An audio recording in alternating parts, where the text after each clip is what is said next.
So you have to stop the stream, wait for the dashboard to recognize that there's no information coming, and restart it. There we go.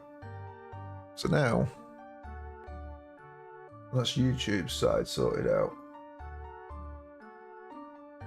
Ooh, can I pop out the chat today? Yes, I can. Well done. It's clever.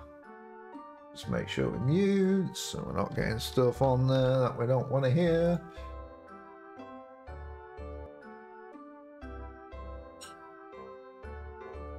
Right. Okay. Sorted.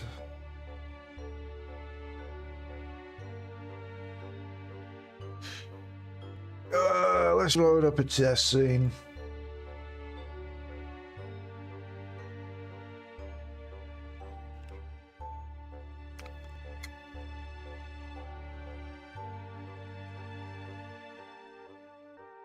We shall replicate the problem first. Come on. Let's fly something smaller.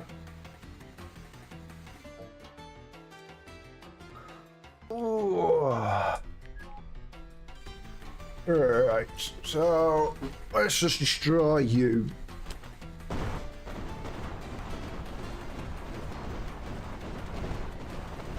Right, exploded, ship is dead.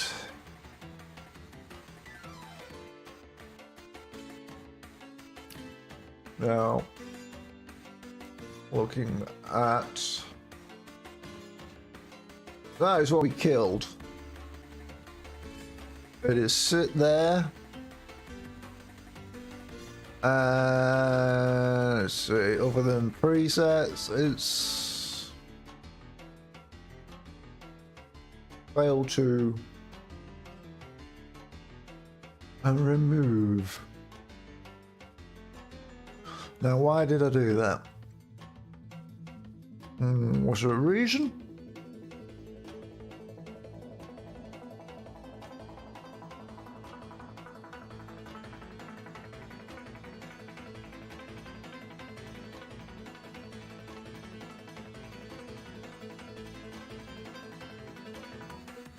Now, it is missing a very important script.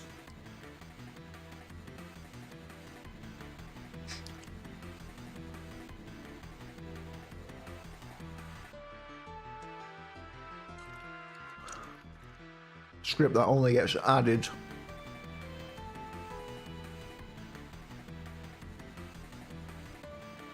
when we're using build object behaviors.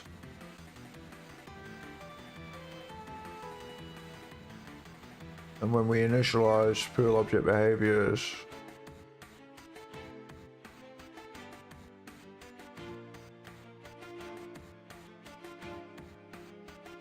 it says,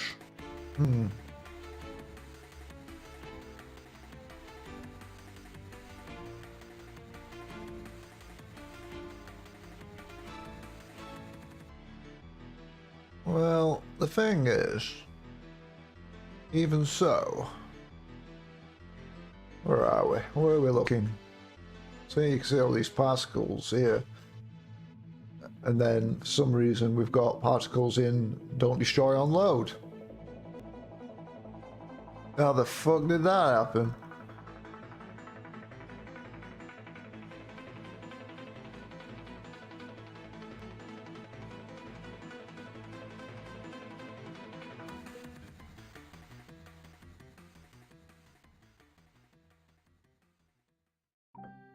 Build object behavior script and I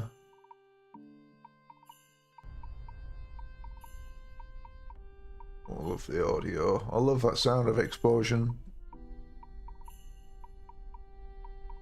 Let's just let it all clean up.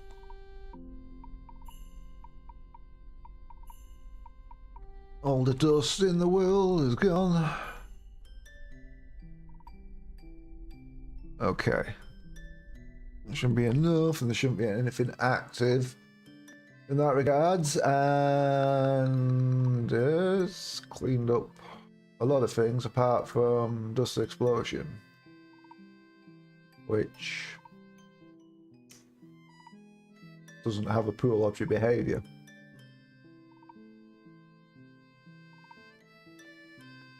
Obviously.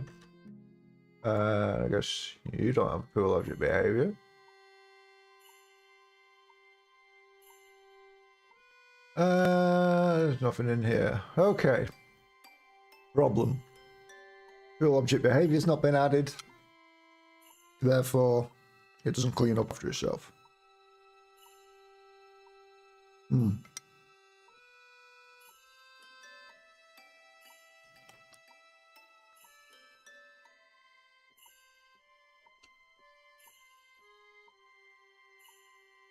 Okay.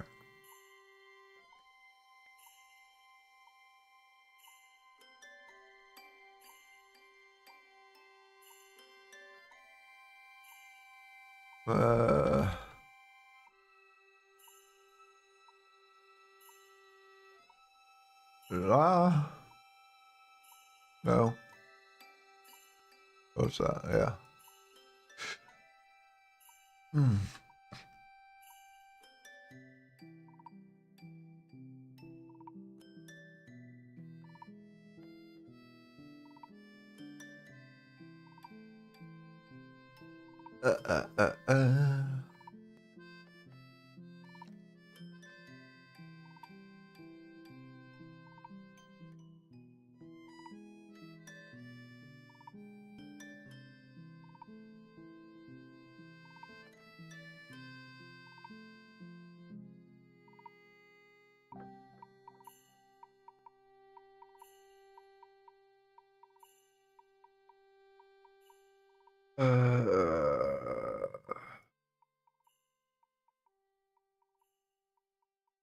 If has parent object pool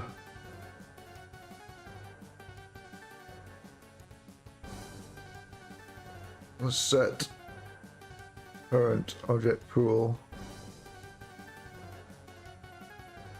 when it gets set.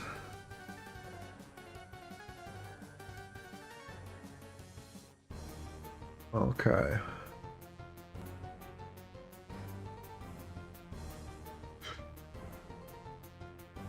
Oh, I guess then.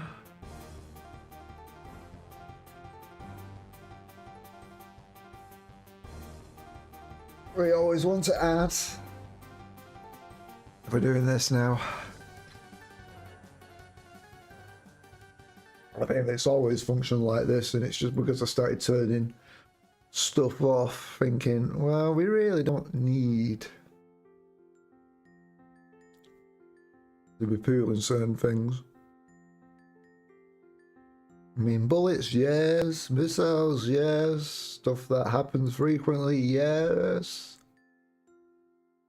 But like ships, which aren't constantly being spawned, not really needed.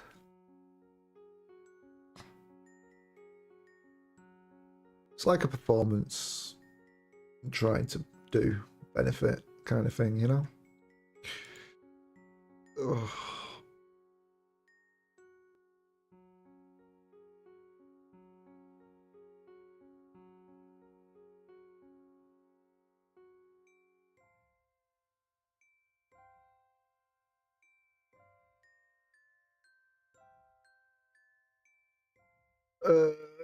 All ships again, load that, what's that, launch, and so if we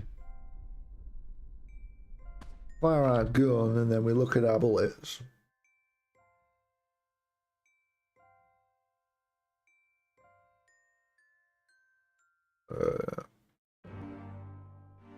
Well, I've got projectile. Why?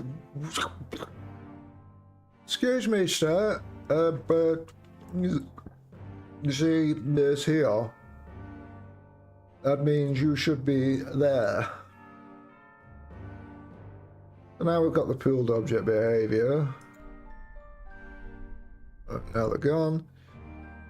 And gone. Why are you not being assigned correctly.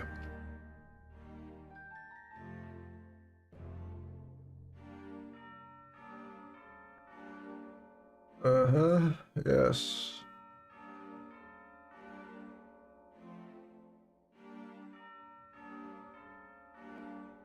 Let's see, move the world and parenting set.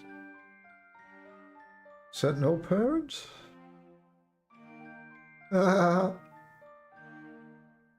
Clowns.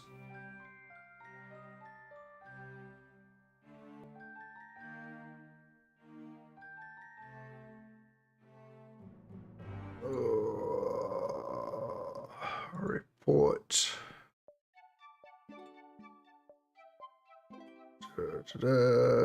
Scams. Selling followers. Yes, it is correct. Yes, I want to block. Yes, I want to ban as well. Bloody hell. And it was an account that was created 2 days ago. Pathetic.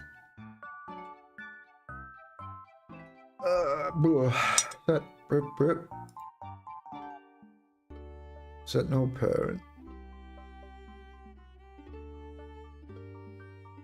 Yeah, that's right. Set no parent.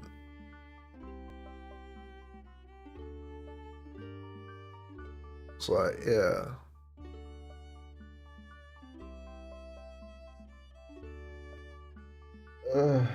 Oh, well done, Twitch. You've actioned my report.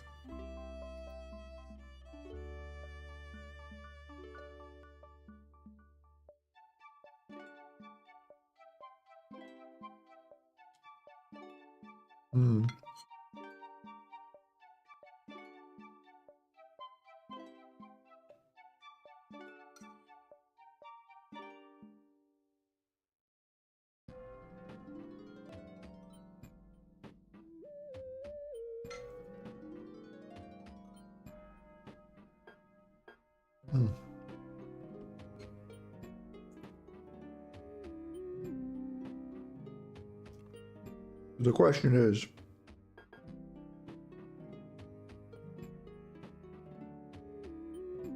we set the parent to where it is, and then we set the sibling index. But then, for whatever reason, it ends up in the don't destroy and unload section, whatever you want to call it, or for some reason. So therefore, it shouldn't exist down there. While structures are spawning in the correct position, are being categorized correctly in the hierarchy, why isn't projectiles? It's going to assume then it's going to be set sibling index. It's probably panicking for some reason. So let's fire our gun, and we see now. Well,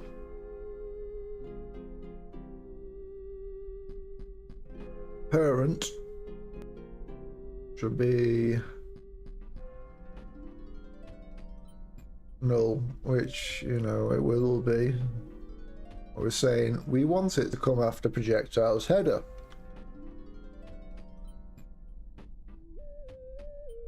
So we get our sibling index of this, which is 78. And then we say, okay, you go to index 79. And then we return the projectile, and then goes does everything else, and then there's that clone 1, 2, 3, 4, 5, 6, 7, 8, 9, 10, And then we see like, no. In fact, why is there only 2 there?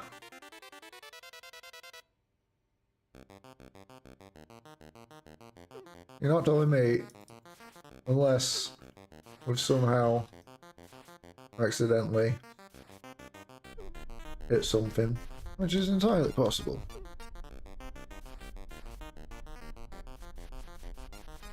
Come on.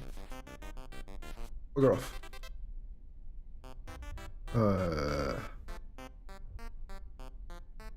Ugh. Right, so they're not being attached there. But surely then, can we see sibling index of this?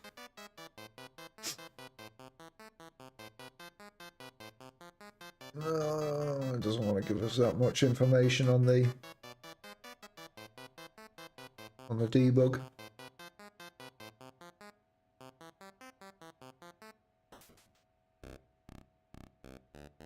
But why would it fail on projectiles? I mean, I don't know what's going on with the positions there.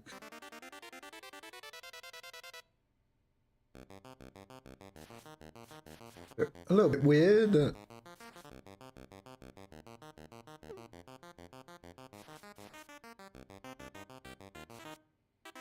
They're all over the place.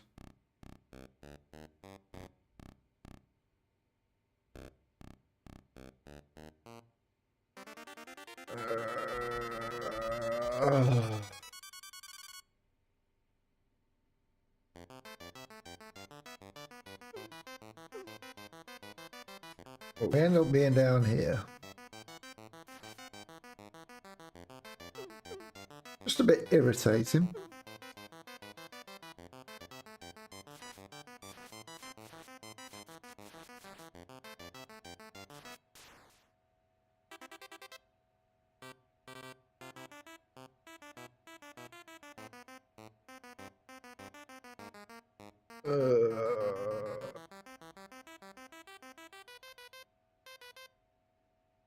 Let's have a look at the transform for this.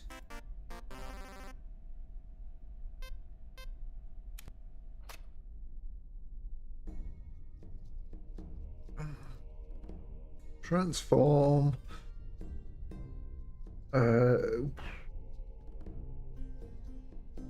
Hierarchy count, capacity, child count.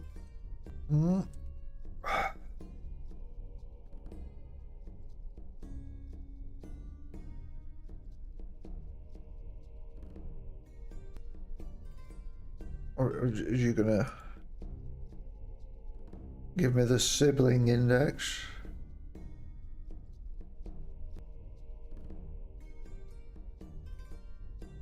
Parent is null.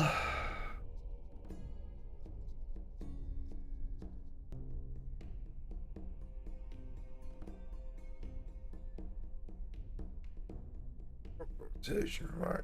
What's the scale? Oh. Why am I not seeing the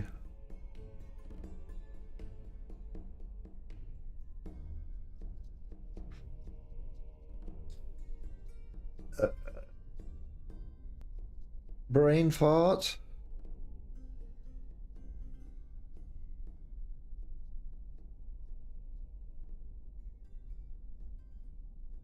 Alright, it's get sibling index, so we can't get the sibling index.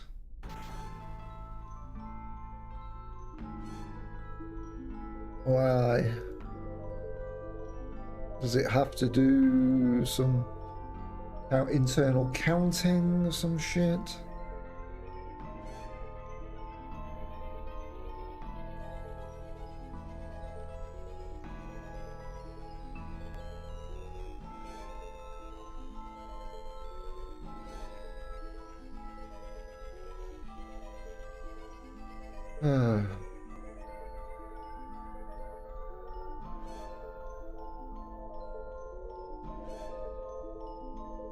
Ugh.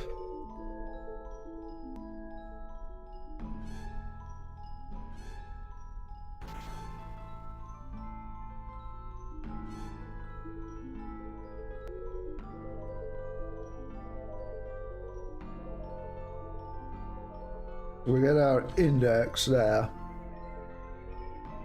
And then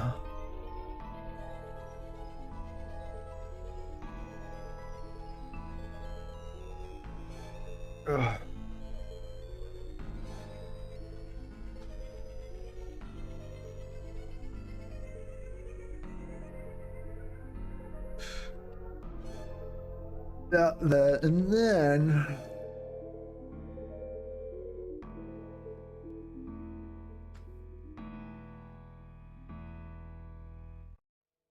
about when we shut down, I can and see where it was.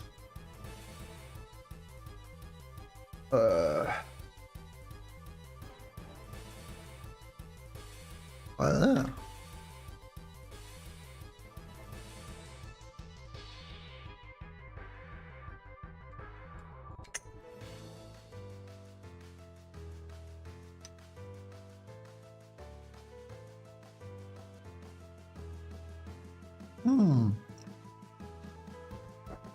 Lovely.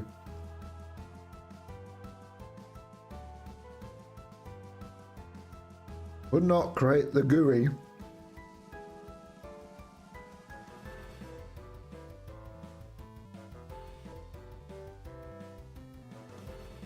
And this is why I create a layout. Layout. That restores my layout. Whenever that happens, because when it does, it's just annoying putting everything back together again. I could probably close me start Unity, but given that it takes a hot minute to load the project up, why would you?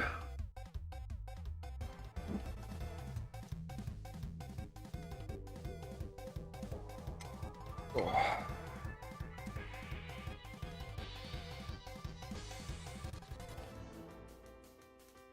Now why?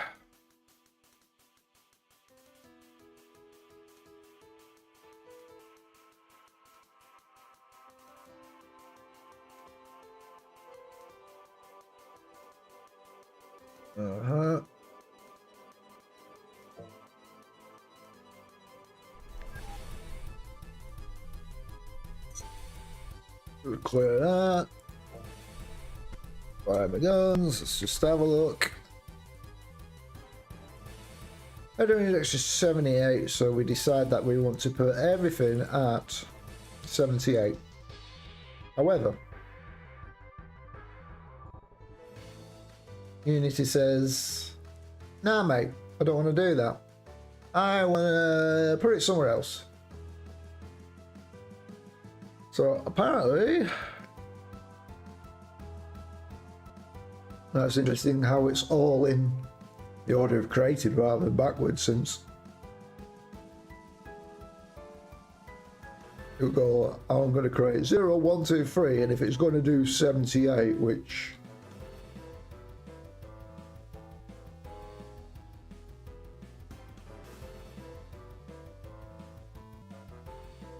is weird anyway, because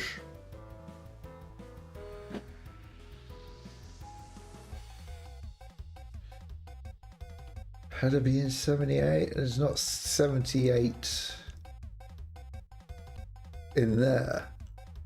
It's saying, okay, 78. Oh, there's no more than 78, so I'll just stick it after that. What? Honestly. So why are you getting an index of 78? I mean, no, that is wrong. And then let's, when they die, yeah.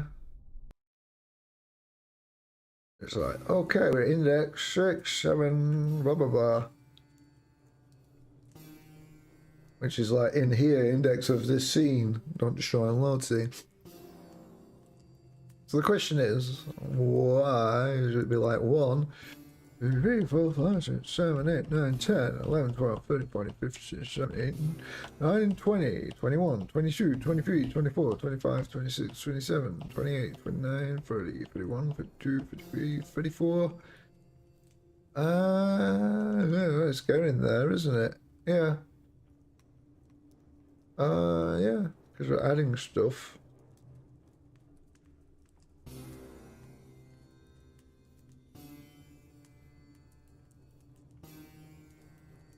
So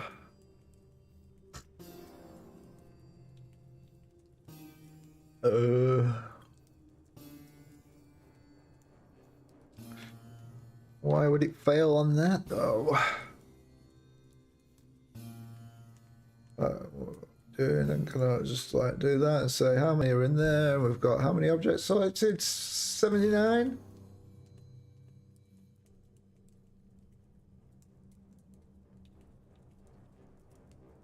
Okay. So programmatically, it's doing what it should do.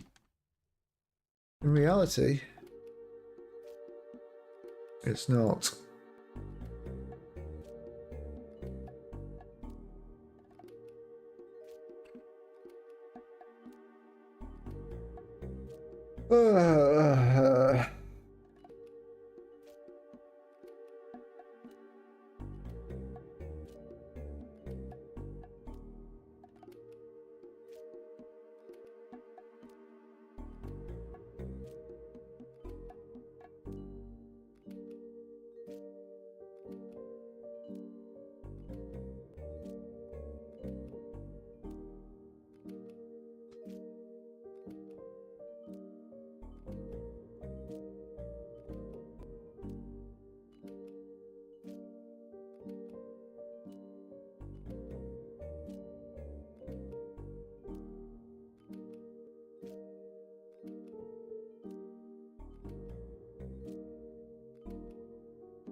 No, that's not what I asked for.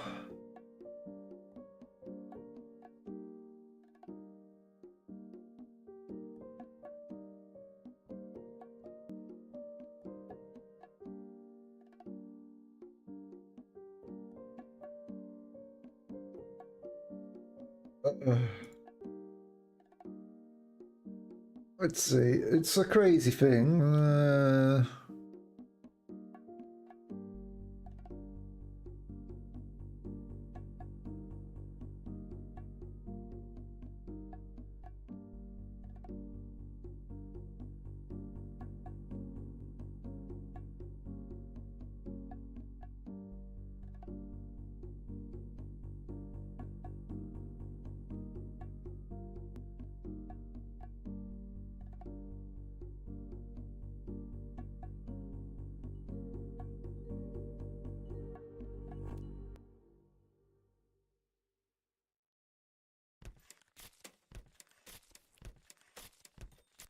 Let's see, ChatGPT. Oh, what do you say about why this would happen?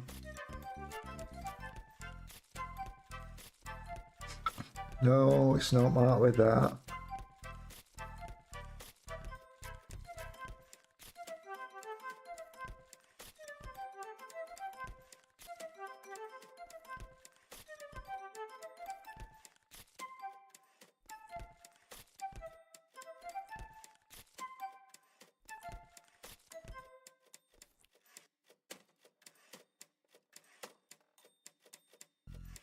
Oh, hang on a minute. Could it be? Could it actually be considered don't destroy unload if it was instantiated?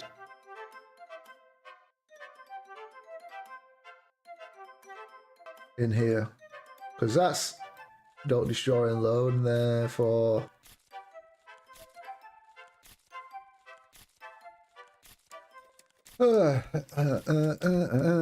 if the object is instantiated.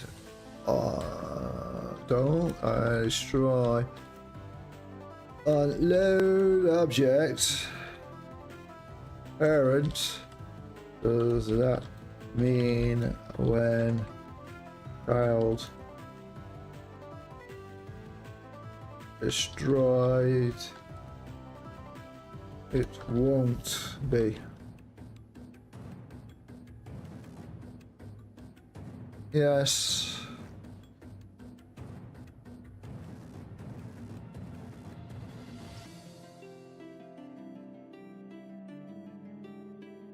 Okay.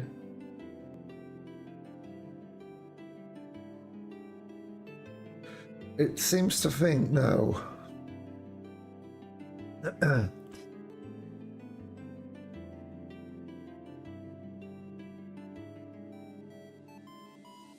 Oh, Unity documentation, what do you say?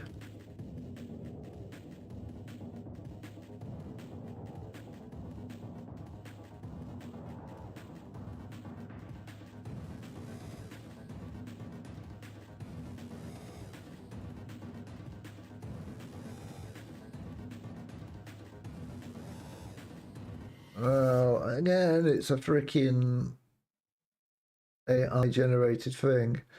Right, load of a new scene destroys all current scene objects. Call don't destroy to preserve the object during scene load.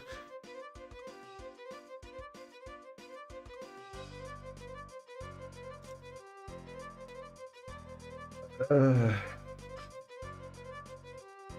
preserve, but if target object is component or game object, Unity also preserves all the transforms children.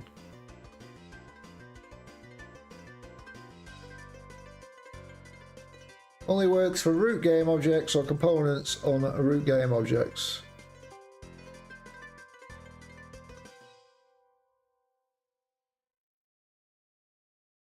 This from Unity documentation.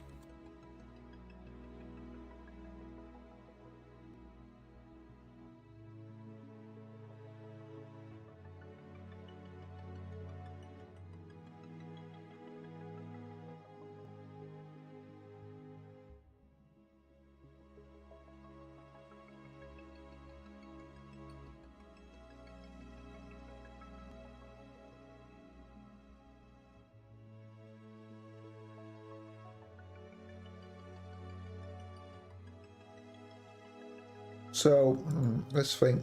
So what's actually happening?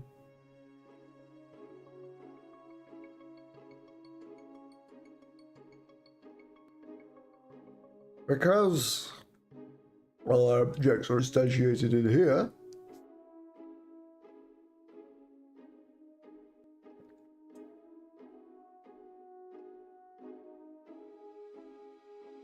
functionality where I moved.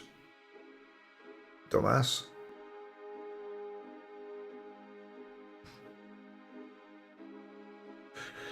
Then this is marked as do not destroy and load, which means all these are do not destroy, unload. Right, so that's not the problem. That's not. We've worded it wrong. So what ChatGPT is saying is true. We are destroying it. The problem is we said don't destroy, unload, so they persist through scene changes, which is what we don't want.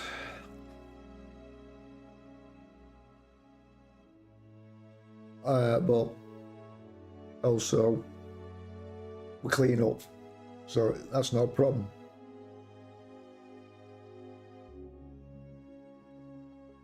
The problem is because it's marked as do not destroy, unload, we're in the do not destroy, unload scene, which there's no 70 odd of them in there. There's only 6 or 7 objects in there for it puts it at the last object because it's existing in that subscene.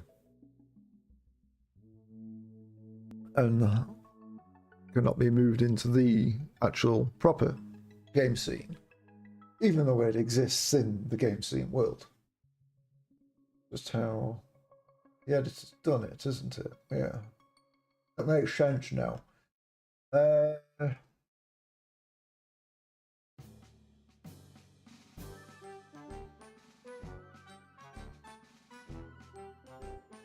So we instantiate and we create all our instantiations, which is from the prefabs and all that on here. This is a little annoying, but you know, it is what it is. Why did I move that there? Did I think it would be better? It's all because I've moved it here. Why did I do that?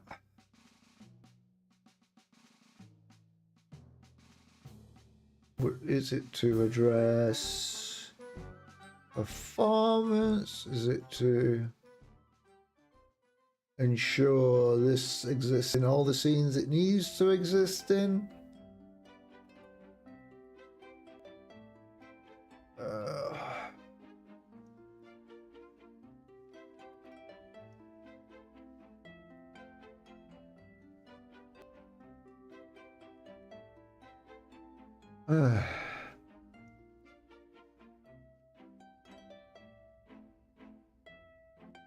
Where's me? Did I close the window down? I think.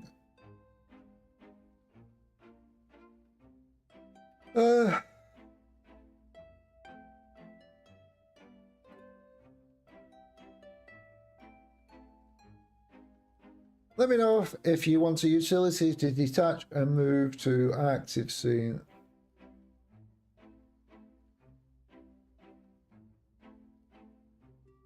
Sure. Attach the game object. Move it to the currently active scene. Optionally repair it to a new object in that scene.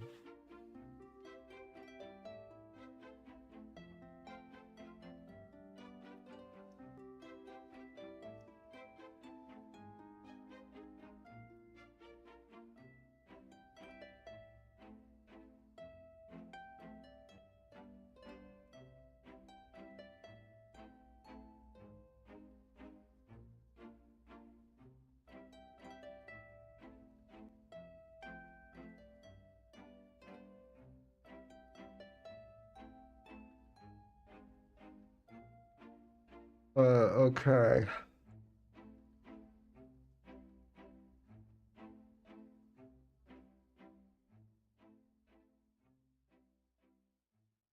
That's how it is.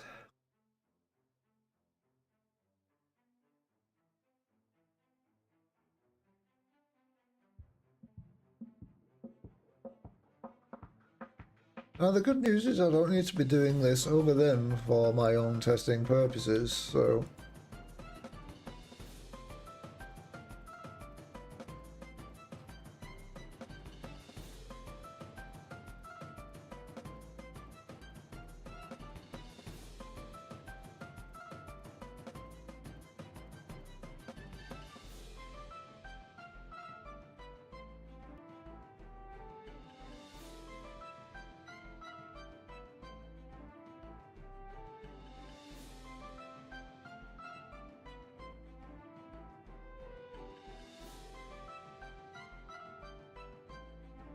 Oh, that's 10 minutes, 8 minutes.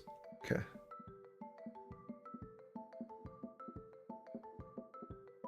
What did you call that? Scene utility?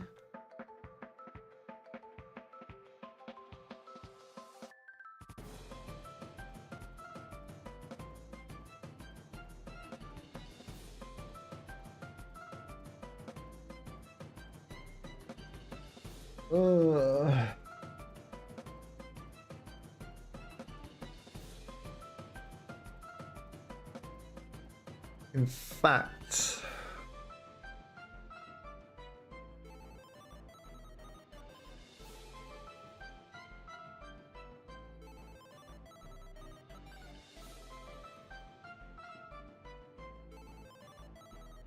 I'm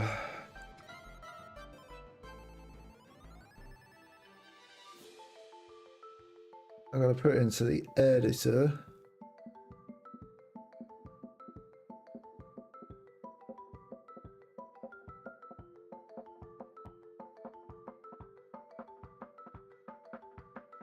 Blah, blah, blah.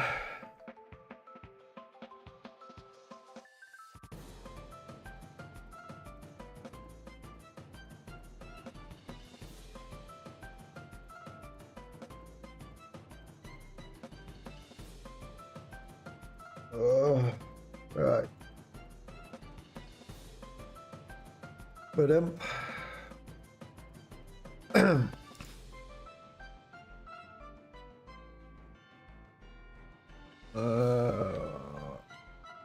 well, that exists in the editor, so it's only compatible with the editor, yes? Yes, so I don't need to put any stupid things in here.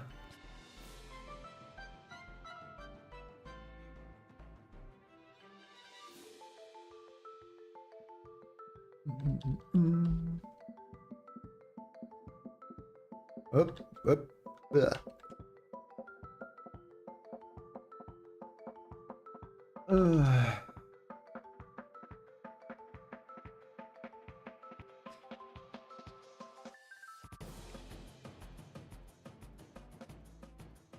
Oh, we do the scene utility, and guess what?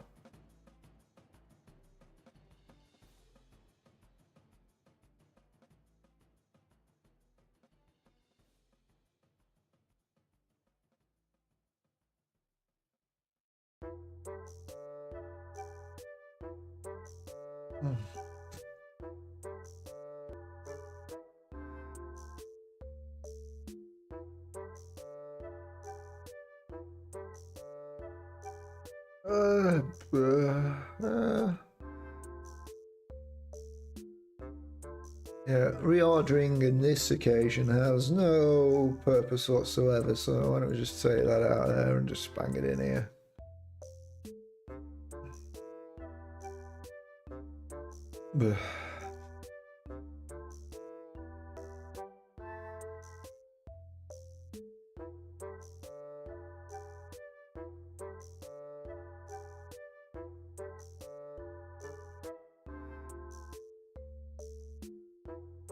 And then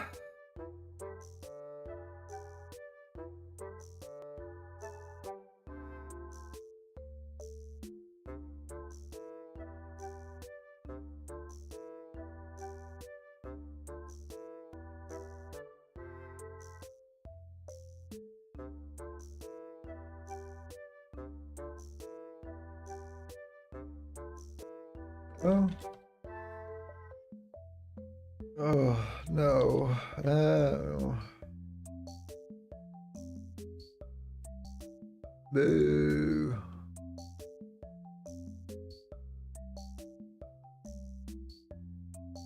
Not what I was thinking.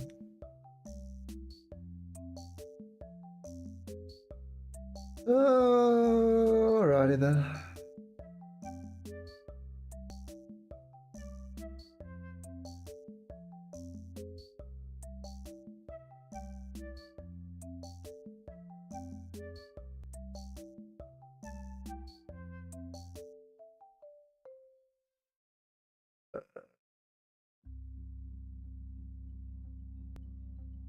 Brain fart.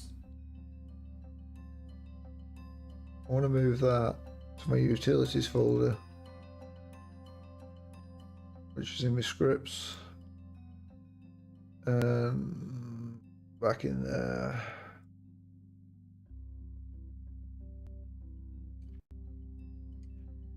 Okay.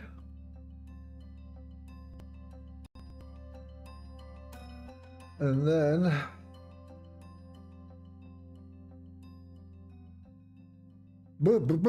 namespace DIBW unitylib.scene. Cool.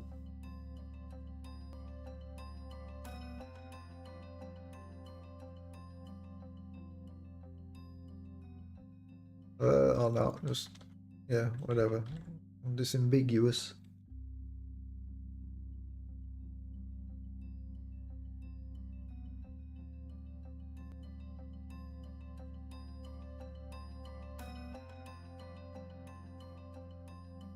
Disambiguous. Oh, there's an update available. The streamer bot.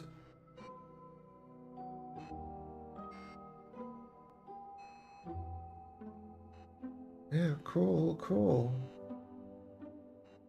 Cool, cool, cool.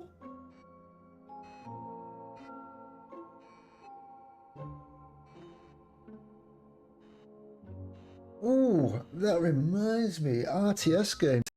I do not know whether I want to buy into the early access, which is like £6 more expensive.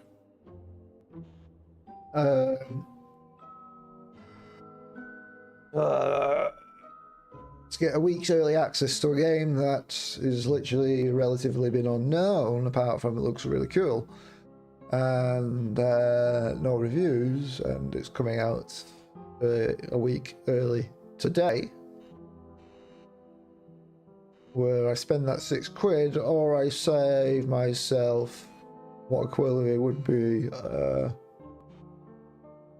£10 by buying it on CD keys, which isn't in stock anyway and would be a week later anyway. Dilemmas, dilemmas, dilemmas. Plus, I've also bought a game on Steam I've not played yet as well. Plus, I'm also quite addicted to X4 at the moment, and I have to start in 5 seconds, so... Shall I be right back? Now that we've got...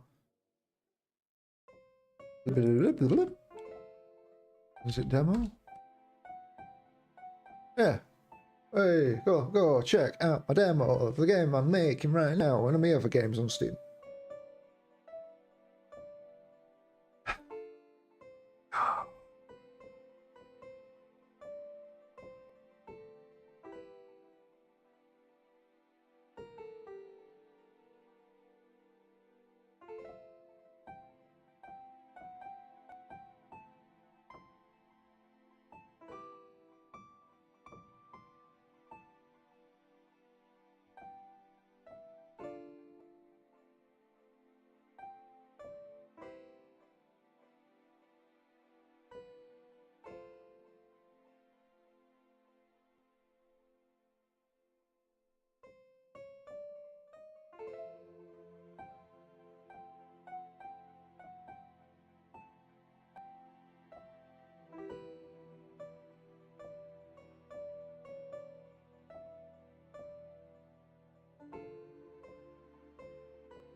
back.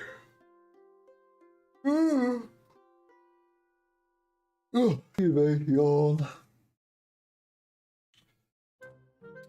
But yeah, so in any case, that's going to be released. Tempest Rising RTS game, strong Command and Conquer vibes. Later today in what 6-ish hours. So in either case, at least I'll get to see what other people think of it before I decide whether or not to splash the cash early or not. But to be honest, all the benefits it's given is for multiplayer, skins and stuff like that. So for a week early, I suppose I could wait a week longer for proper release and then play the campaign. At that point, I don't need to play it any earlier. There we go, I've talked myself out of it. Problem solved. Remember, Daniel, buying stuff as pre-order has burnt you many times before for video games. Case in point, Homeworld 3, and I thought that would be a no-brainer pre-order. And it turned out to be a massive brain fart pre-order. I mean, look at it. They've given up on it. Not even a year after release, they gave up on it. They spat out all the DLC that they said they were planning through the year to do as a season pass. Which just goes to show what bullshit that was, because the stuff was inconsequential and no actual value. We're now like, look at Sins of a Solar Empire 2. And they've got the same thing, but they've actually got content in there, which is great for single player, because it is a multiplayer game, but with a single player, with AI to play against, in an interesting world and universe that they keep expanding on and improving over time. And it's like, wow. So they just got it to a point where they felt like the game was good enough to compete with their prior games, Sins of the Solar Empire and all its DLCs that came prior to that. And then probably some extra things in there. And now adding even more stuff and making changes as it goes. And actually being very vocal and proactive on that regard, rather than just being, oh shit, the game bombed, we're gone radio silent, here's all the DLC we promised over the year, 4 months after release, bye. And that is why I will not touch anything with Gearbox Software, because apparently Gearbox Software have a habit of buying studios and screwing them up, just milking them for what they are, I think, and then just like throw away. And given that the Kickstarter is almost as well a year after Star Citizen Kickstarter, and they couldn't even get the basic mechanics that they showed back then right working properly today. Screams of some horrible management going on there. Feels very sorry for the developers who had a passion for making that game, and for whatever reason we're able to. Probably spent more time waiting for the bloody cutscenes to be rendered than actually working on the game and making the stupid mobile port they made of it, which tanked as well. So that would have been a big sign to say, you know what, something's not right here. Just goes to show how little they cared about the IP. Gearbox, that is.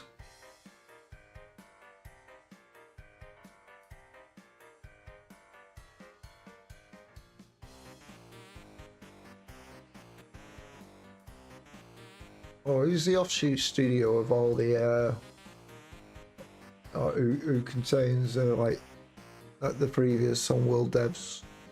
They need to make a Homeworld light game, or significantly better, and improved upon as a spiritual successor. I wouldn't be surprised if they're not allowed to, though.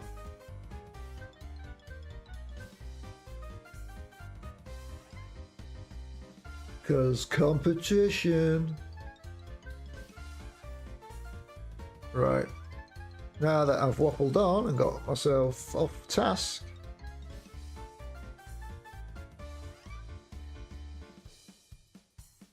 we want to do this. So send up parents is literally when we just want to put it in here, and then we don't give a shit about this part. So if def,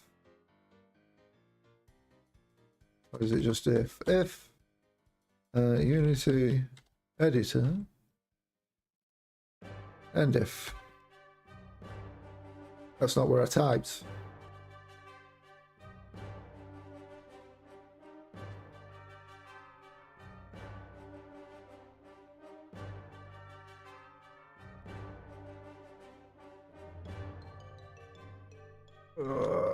So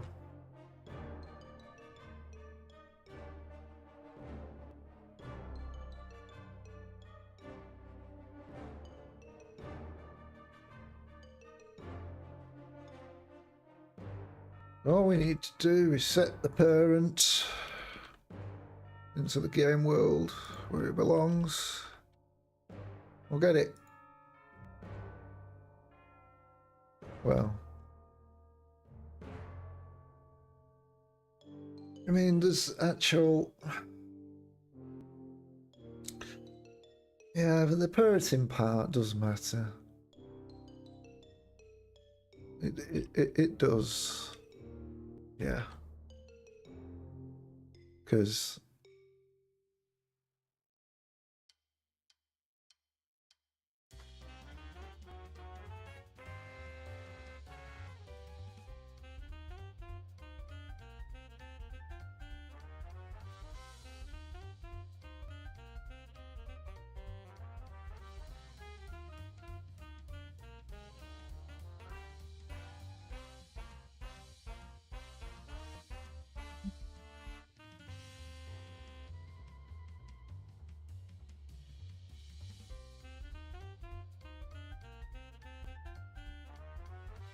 Now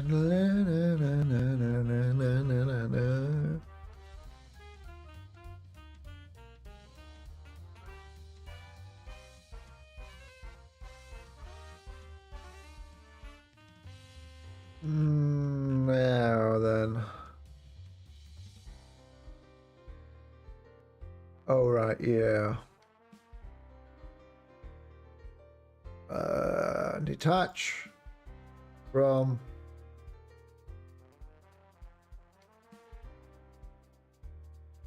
and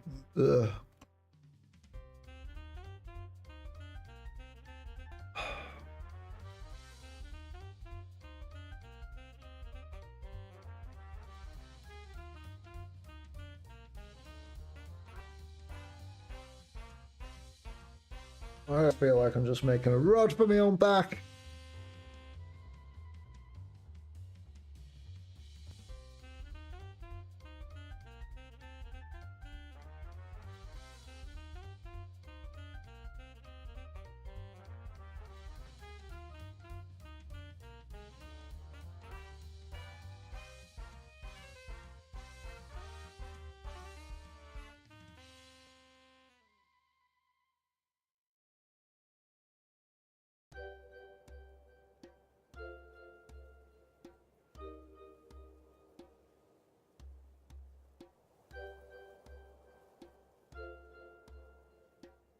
Uh-huh.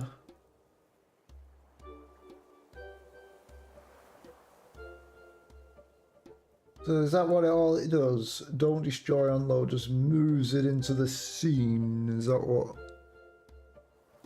it's telling me?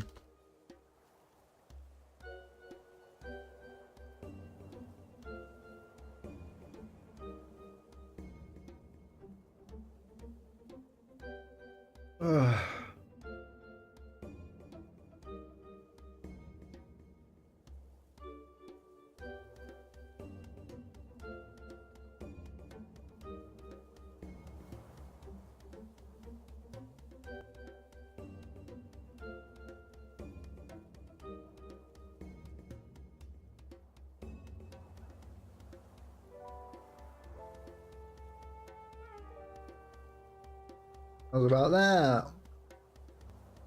So you do detach first from whatever it might detach to them.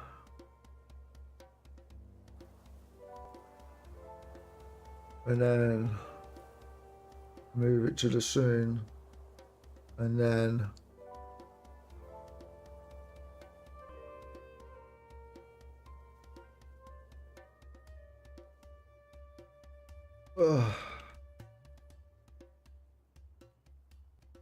detach that. Why do you detach first though? You know? Yeah. So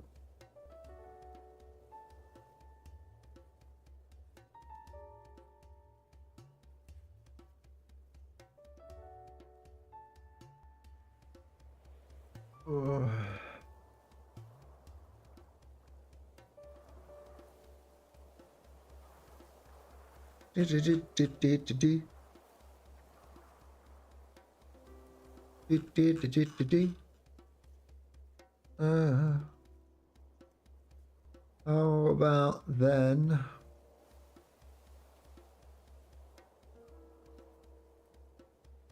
Oh my word, so many things open. Why?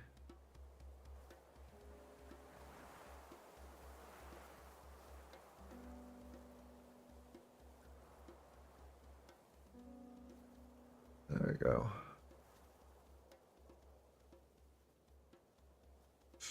Build objects.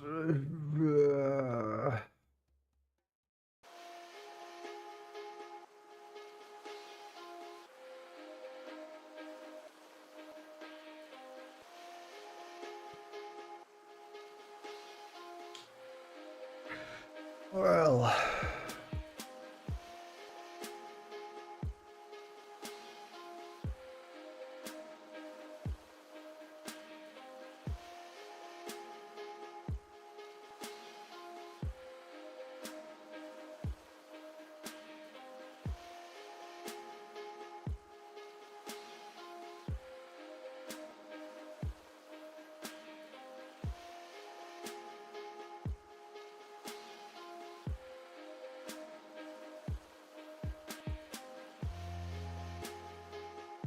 Da, da, da, da.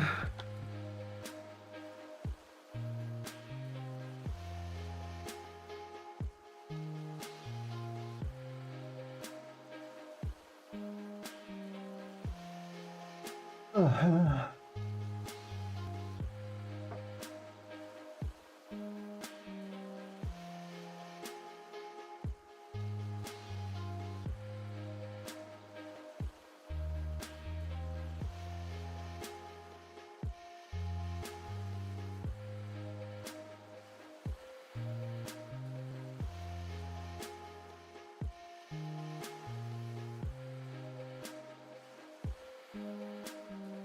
Uh-huh.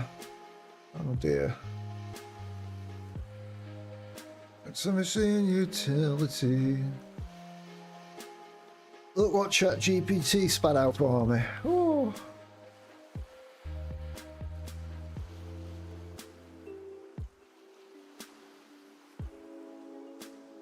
So apparently it sets it to null, but if you're debugging, it can do destroy, unload.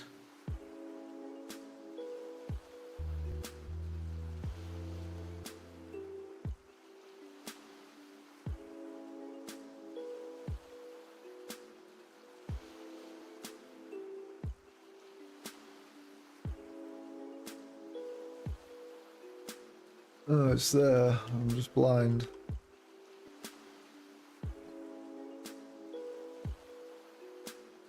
Thanks, ChatGPT. I might just get you to write my game for me from now on. Bloody hell. Oh. Totally into the vibe coding. Not. It's a tool, and it should only remain a tool. It's not good enough to be anything more than that. How do I know? Spent a week using, bouncing across free generative AI APIs for Grok, ChatGPT, and Gemini, who get it to help me do broad phase and narrow phase collision checks in double precision. And where one failed to actually solve a problem, I asked the other one to try and solve it, gave it the code that I had from the other one, and it immediately solved it, which was interesting. So there is no one perfect generative AI, but at the moment on very limited testing, bouncing across three of them can actually get you somewhere, but it definitely can't replace humans, and you definitely need people to debug, because the next thing is it's given me a lot of code, but I've not fully tested it, and now I need to do unit tests to see if that will actually work or not. You know, you could have just given me a red herring or whatever. That might not work at all. But what it has given me and what I've tested so far did. That's good, because it's an improvement on this code, which keeps the player at the centre of the world, or an anchor of whatever the camera's looking at, should we say, to avoid floating point inaccuracies when travelling large distances. That doesn't stop objects that are far out away from the camera having precision issues, but it's not a big issue for this game. But the next game that I'm considering doing would require a simulation in a much larger and broader environment. I just don't need to worry too much about the granular accuracy, but we like to keep the precision of whatever accuracies we are doing. Probably wouldn't really matter too much. I'm sure there are other ways to fake it, but it's something that's been used by other video games and it interests me, so I just tried it. And maybe I'm going a bit too further by checking for collisions and stuff like that, where I can just then emulate what's happening and RNG shit, which is probably so much easier to do. But then I would have to try and figure out how to best emulate that in the simulated verse out of view, so that it appears the same as when you're in the local area to where it's happening. Case in point, X4. That's not 4X, it's X4, space game. X4 Foundations. They do this, however the simulated view, let's just say that is not a one-to-one accuracy to being in the local view. So if you're out of the area, it's being generated behind the scenes, out of sight, that simulation is not nowhere near as accurate as being in the scene. So you go from being out of the scene where your AI troops and ships are doing well in combat to jumping into there, and then they're not doing so well and they're dropping like flies, and it's like, oh shit, what's going on? And it's like, yeah, it's definitely doing a completely different type of simulation. And I could see why they've done that, because obviously performance problems, and it's already a performance problem game, and part of that is seems to that it only uses 4 cores on a computer, which is like at that time, yeah, 4 cores was roughly 4 to 8 cores was like becoming the norm, coming up being 4 and then going up to 8, where probably could do a lot better if they just made it core neutral. So let's hope that X5, which I'm assuming they'll be working on, will be run on a core neutral engine, and therefore have significant better performance like Ashes of Singularity does. Because the more cores you throw at that, the better it runs. And the problem with that one is it uses all your cores, all your resources. So if you've built your own PC and you haven't stress tested it, then you'll end up complaining on the forums saying how your computer's overheating.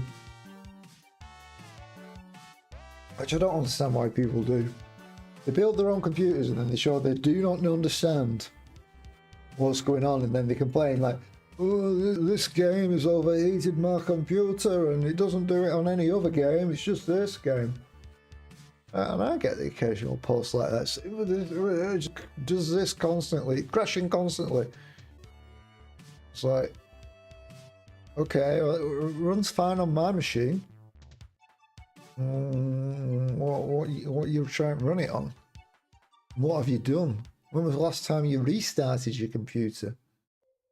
People leave their computers running for weeks. I used to. I got to the point where I just left the computer running for days. And then after running for a week, and was like, why is the computer so slow? I restarted it and it was like, oh, breath of fresh air. Shit. Just start restarting the computer every time. Shut it down. At the end of the day, save your power. Get your electricity bills down. To the point where it's very expensive these days. But you'll notice a difference in your bills if you're leaving your computer just running 24/7, even idling, as opposed to shutting it down and restarting.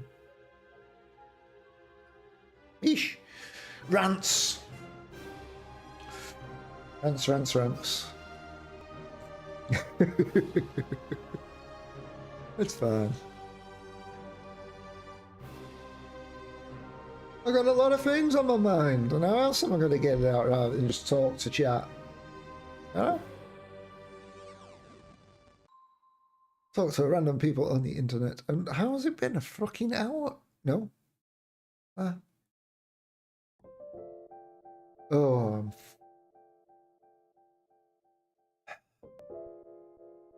I thought it said 3 minutes, and it's like, no, 32 minutes, mate. Oh, that's no problem.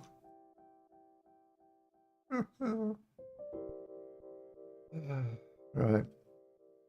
So is in doing destroy and load, and then let's go and do in here.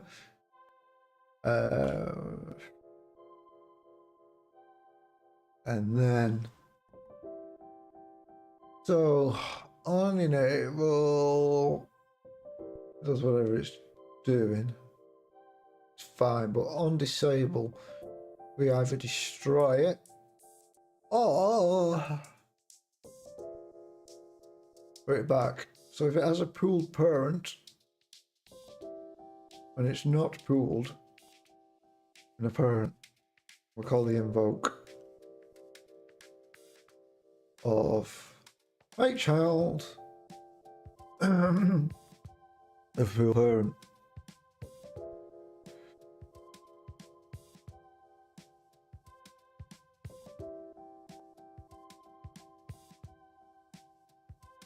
And then if Unity editor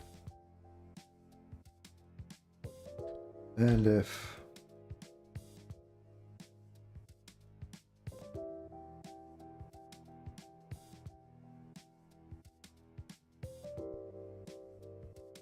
well, we've got this object scene name. So we go of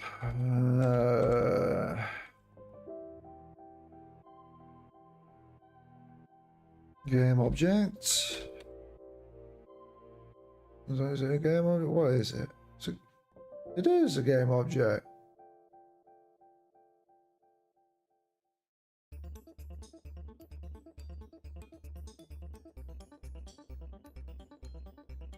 Transform, okay.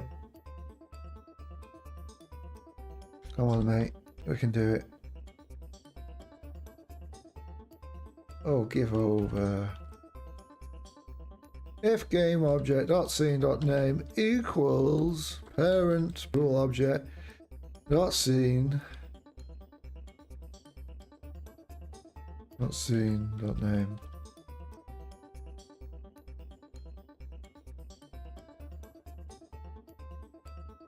Oh, we're not in the same scene. Then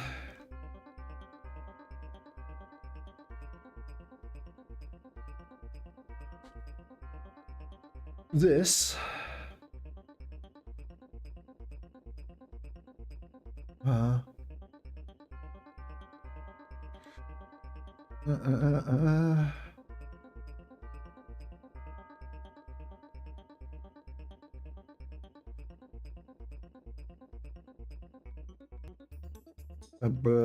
game objects to parent body transform.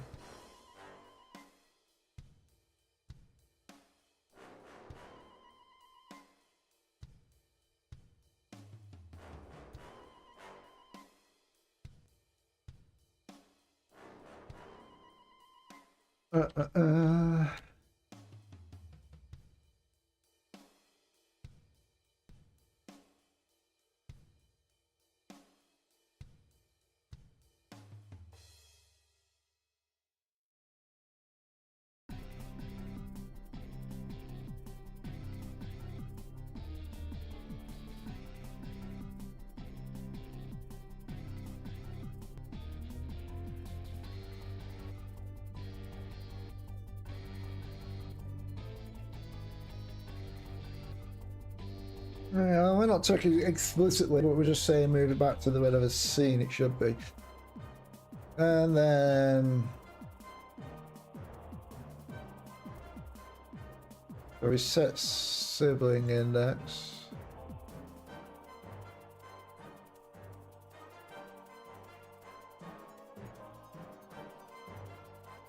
And then it's scene utility dot move from.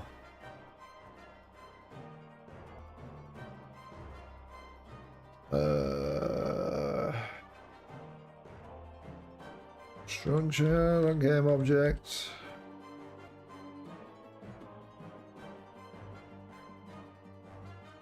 Null.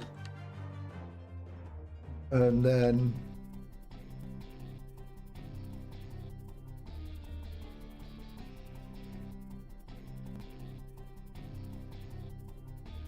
what is it? Transform.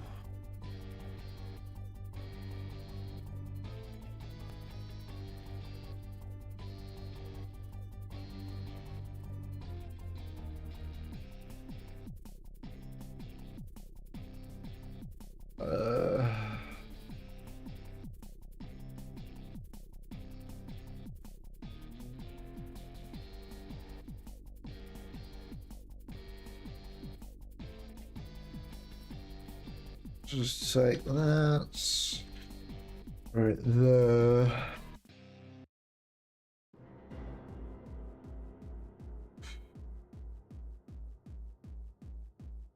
Oh.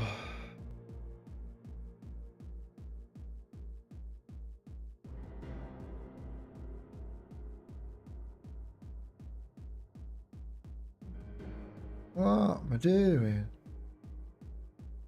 No, it comes after.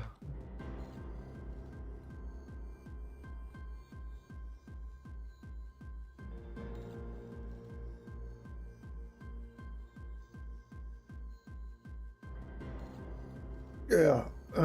Right. Yeah. Okay. Whatever. That'll work, surely. So there's a little bit of. Don't worry about it.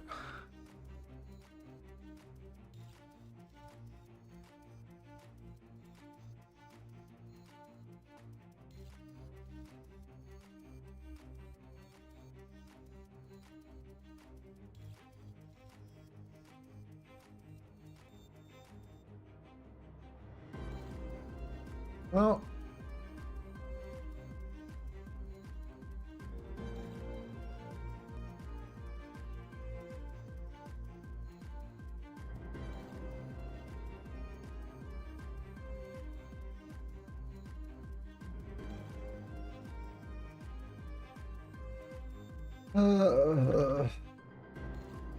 Get bitten. Okay.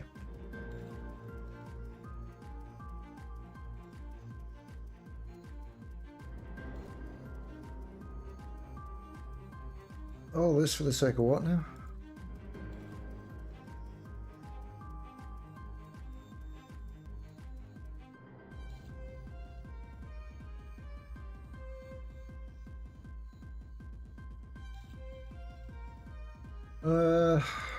See how screwed up this is now.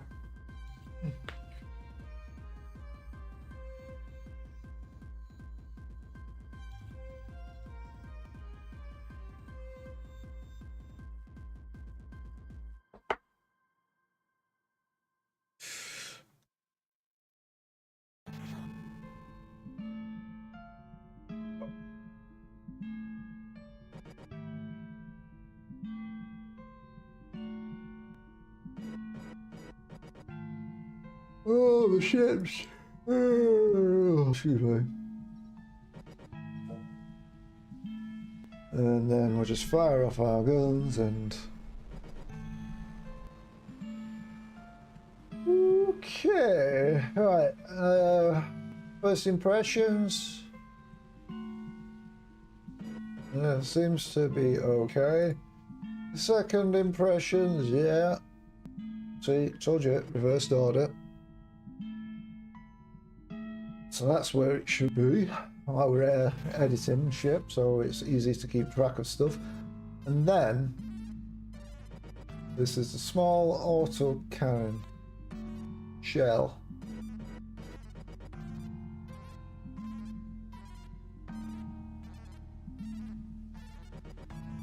Oh, it's auto gun. Oof. So we can see it's removed from there. Okay. And then they've gone, and you can see they've been re-added in here. And then I guess we'll just have to fire more off and... Oh, it's just reusing them. Oh, cool. Okay. Do they still do damage?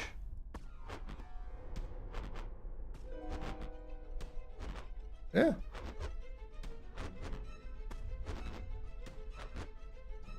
And then what happens if we blow you up? Well, now you can see all the explosions coming on here. However,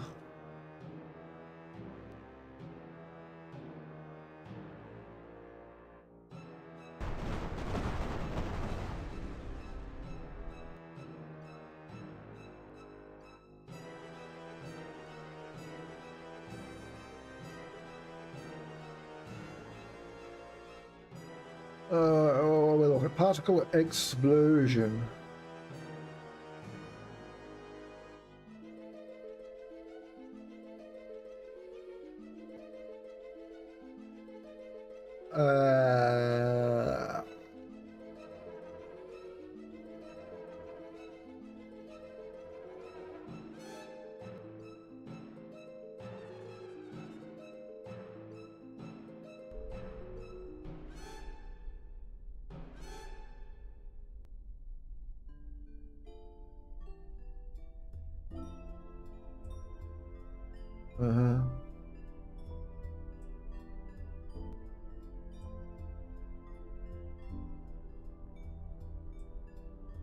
Interesting. Well, they're all in here. Particle explosion and 001.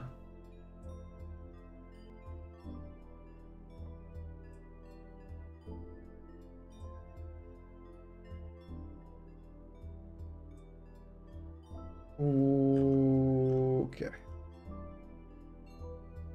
Why is that missing then? Do we not call the same in it?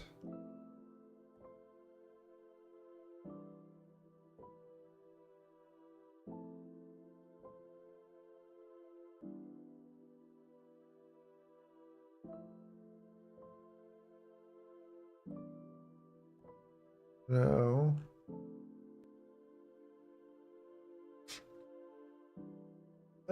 So why is that different from the structure?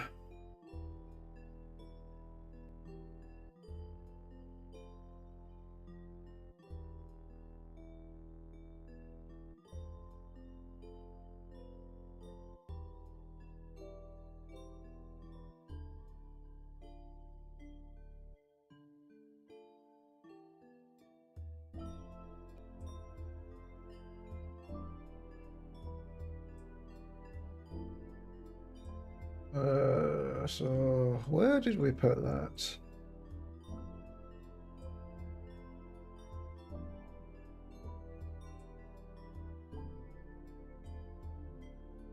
In pool object.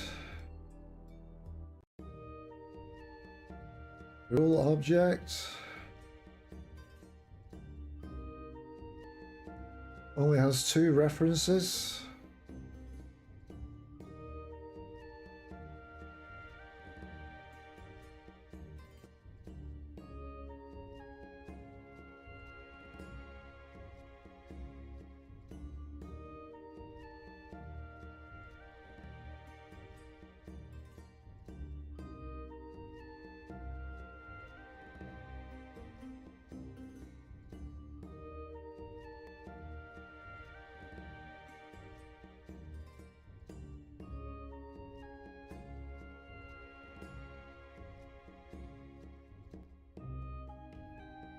Unenable pool object. 10 references.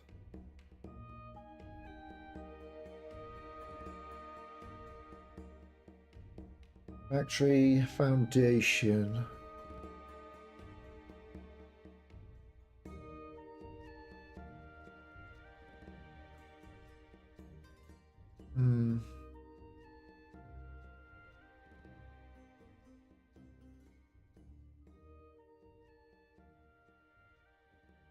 This why? What point?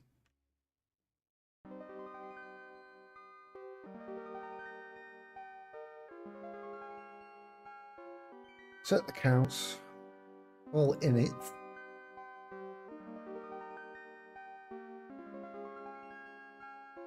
Which does this. All instantiate, so we don't mess around with the prefab, right? And then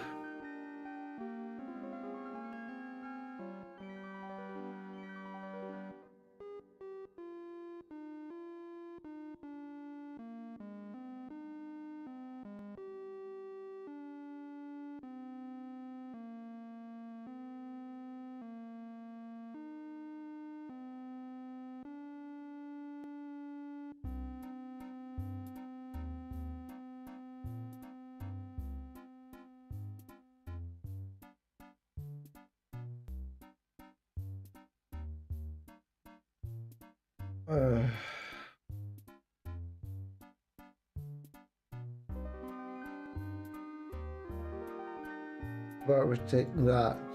Does that work?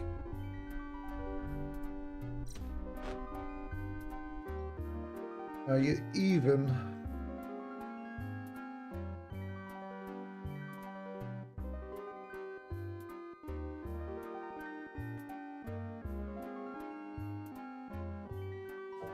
Where would you end up? Out of bounds. Errors.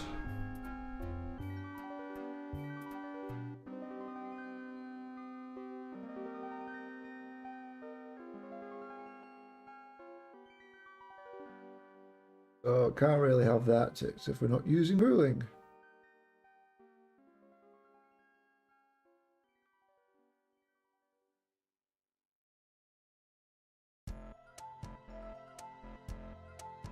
Well, that's not seemingly what it's trying to tell me.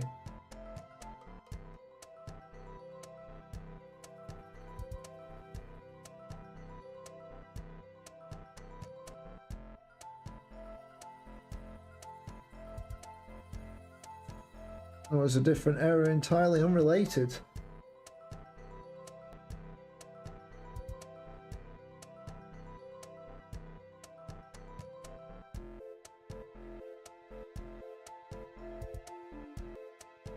I had to choose to destroy the ship, which I had no intention of getting destroyed so far. Right, still the same error, that's fine then. We'll figure that out. Okay, boom, you're dead. And...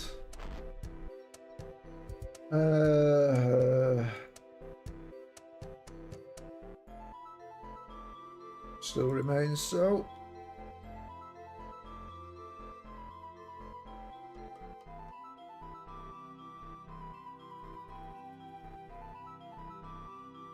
And it still exists.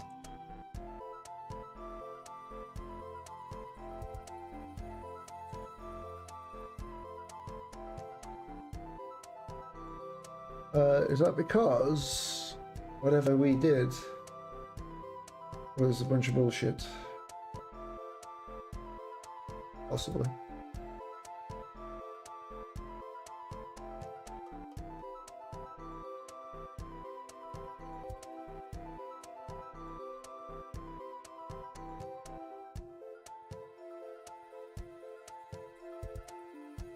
Because I just do lally.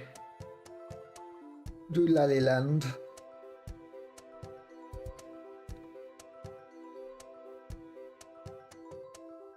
Just assumed.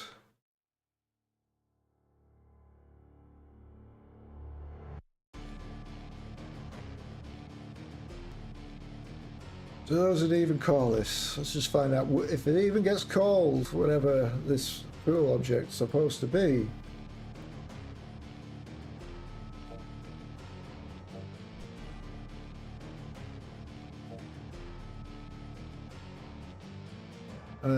That's for the auto cannon.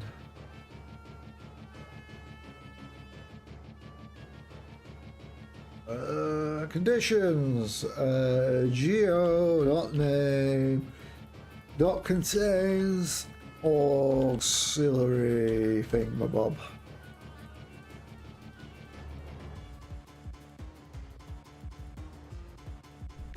And it doesn't.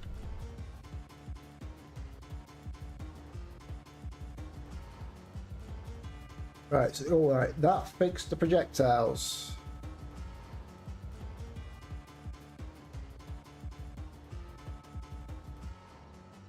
Remember that? Yeah. That's what we did. We changed that and we verified projectiles were working. Excuse me, I still want the breakpoint. Thank you.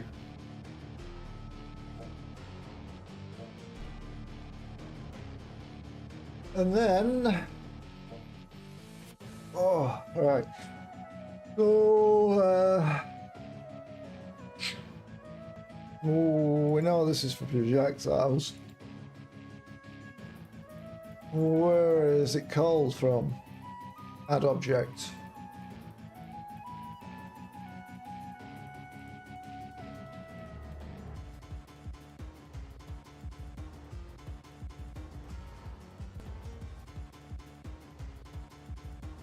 Which is on the init.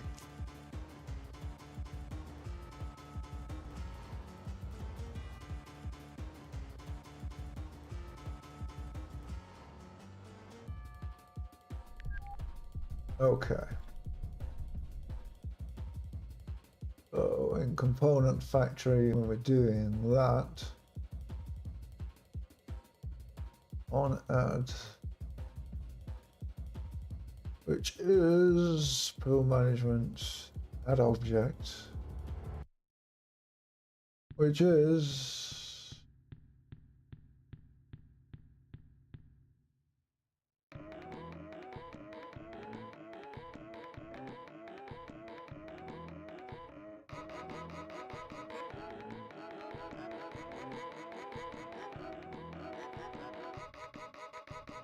doing that, but we don't call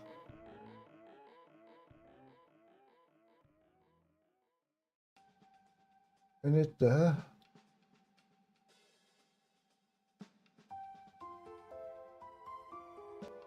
Wait a minute. We add the objects.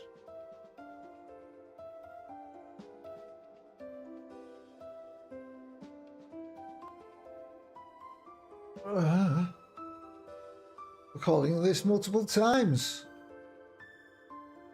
So why am I doing this multiple times?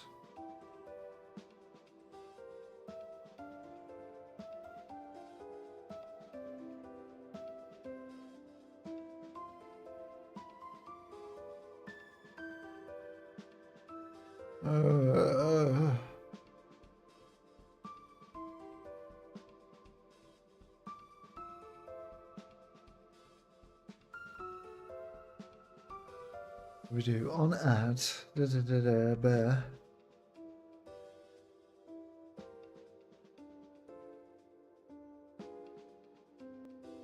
And that's not good.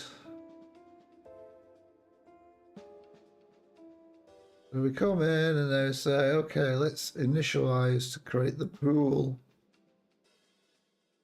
A pool of what? Why would you do initialization at this point? Oh, hang on a minute. Yes. It's the individual pool items, isn't it?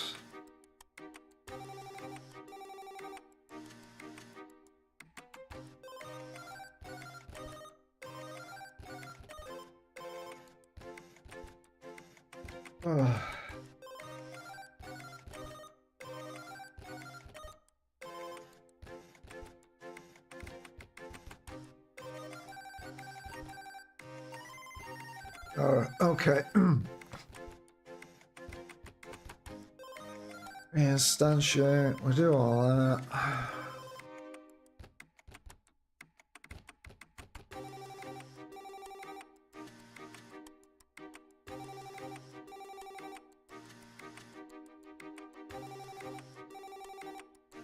So, but that wouldn't make a difference what I did there, would it?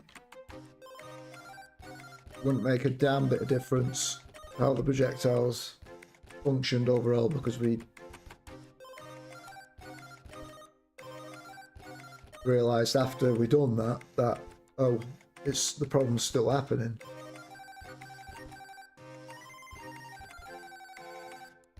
So that was an irrelevant code change that did absolutely nothing to solve the problem.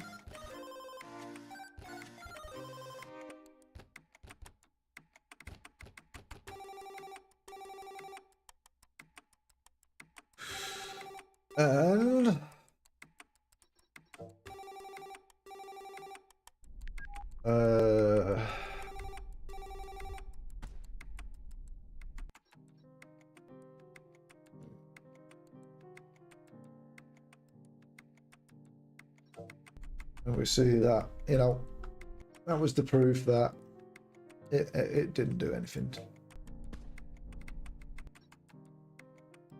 Doubly so. Okay. So the problem is we're not adding component when we're not using the pooled object behavior, but we want to use the pooled object behavior to determine whether or not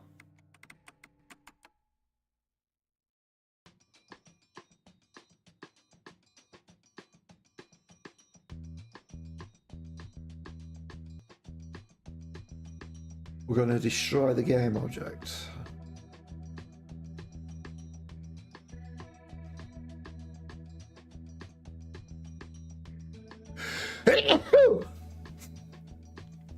You may.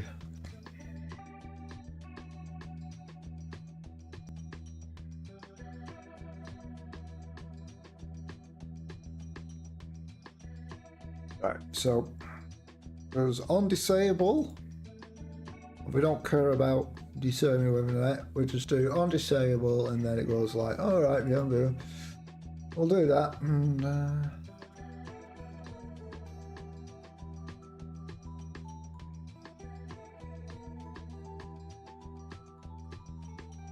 okay.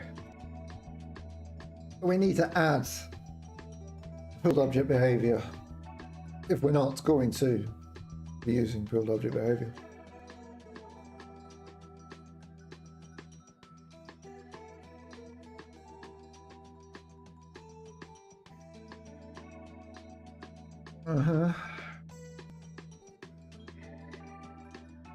So when we do get product,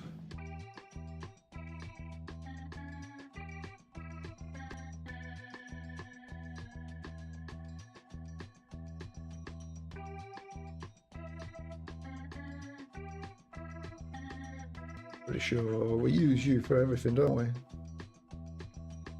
Looking like it.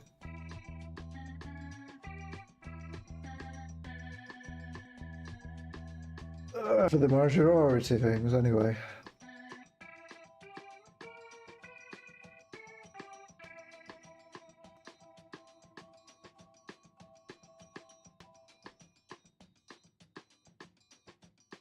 When do we use you?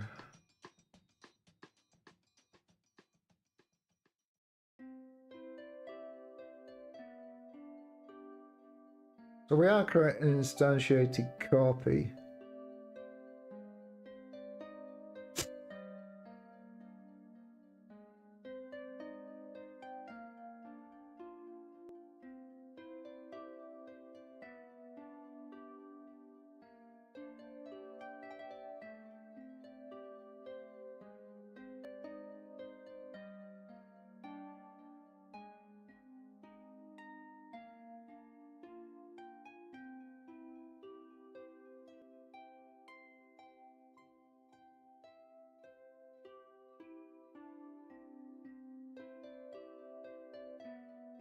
So that's the one we can mess around with.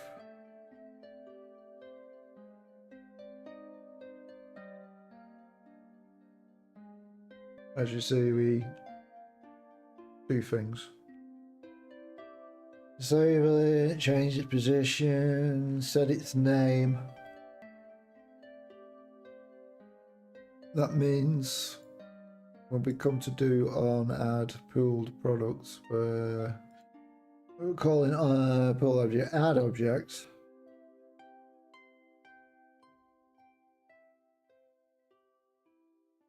That just loops through the pool.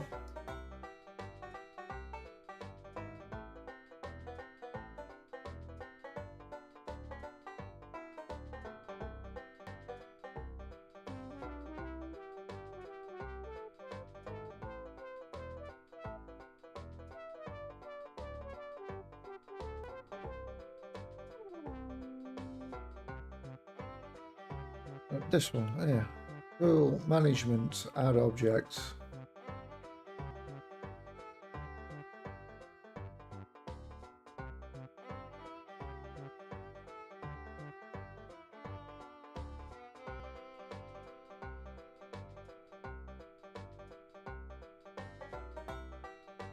So then we're just saying this is a pool object, which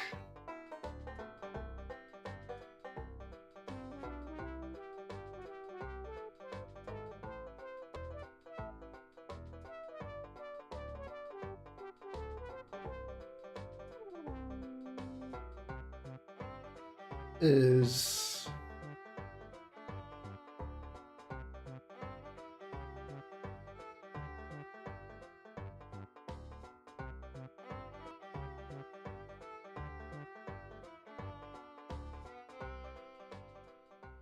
yeah, this is add pool object.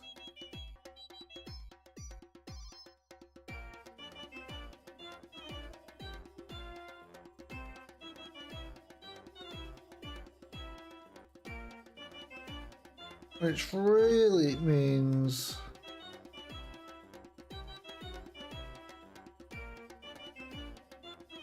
that's the pooled object container.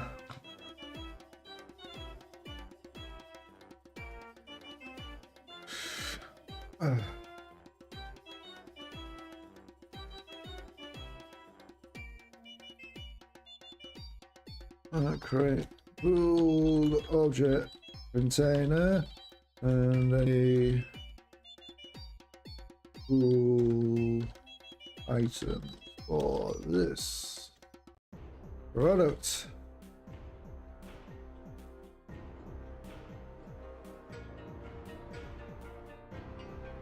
And the ads are about to start. Be right back. You're stretching everything, so it might be a little longer. Oh, I got sniffles. I got sniffles. Oh, because pollen count is higher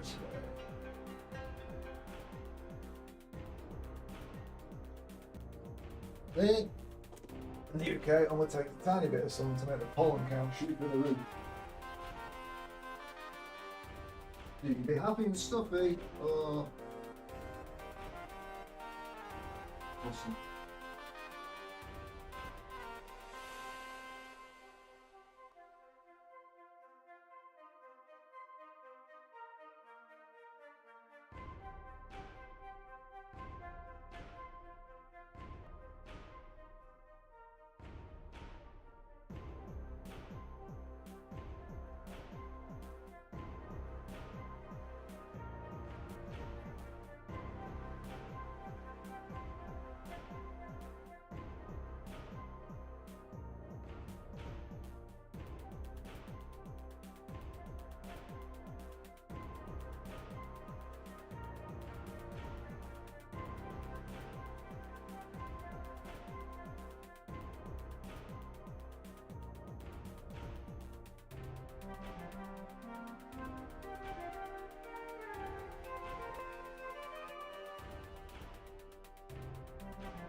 A moment, and why not check out, you know, this.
Hmm.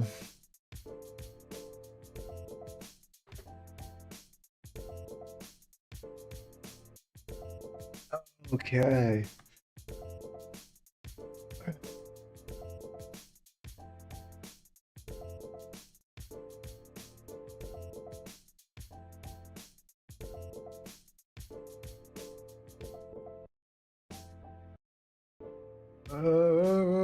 What was it? What object?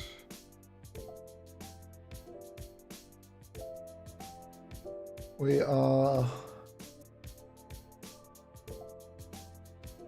adding them at the point where we are instantiating the pool. So let's no longer do this here.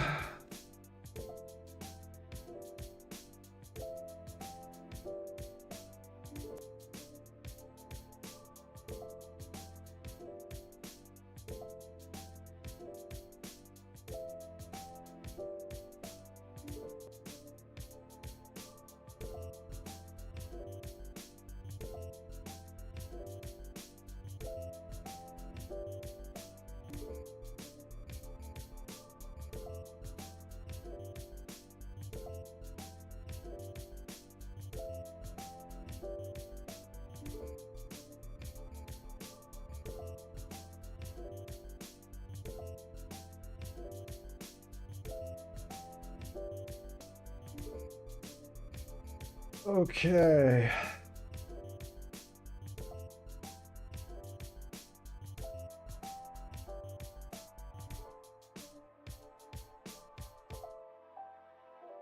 There's a little bit of a there, you know.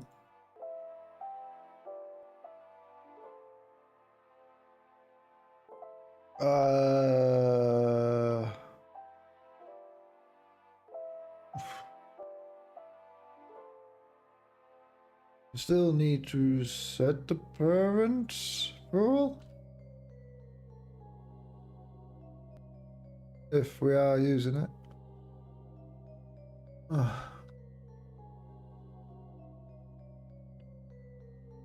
Oh dear. So if using pooled object and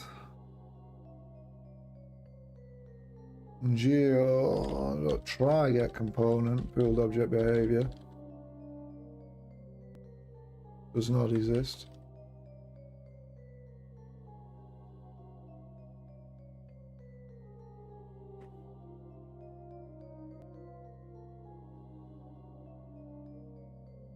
Oh.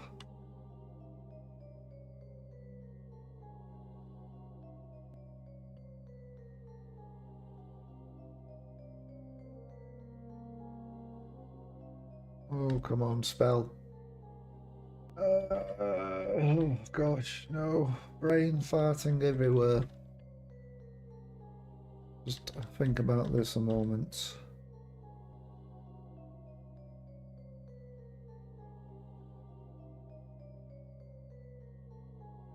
Right, this is instantiating. Because we're using the pooled object behavior.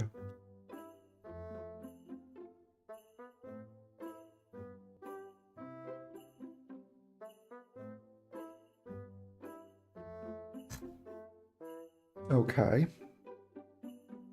So it's instantiated, it exists. However,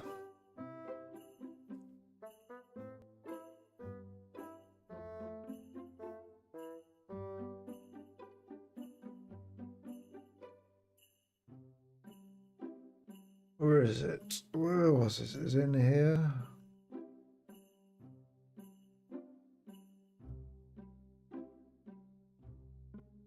Component factory. Get product.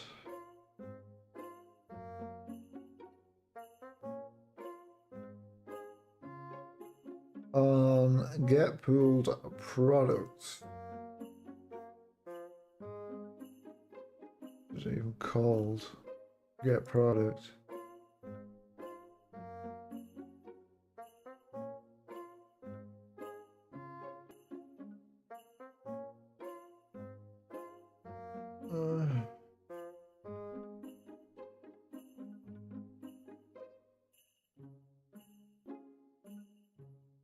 If not a valid pool product,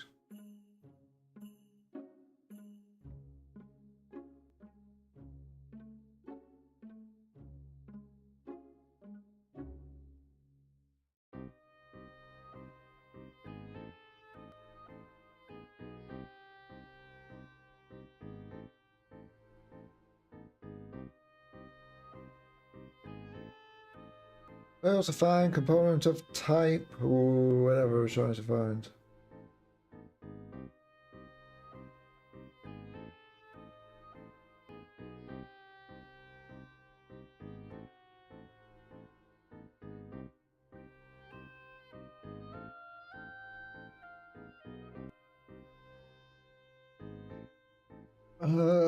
Why are we checking for null?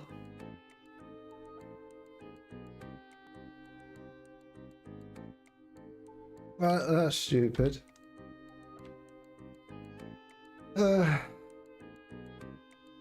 If not valid real product.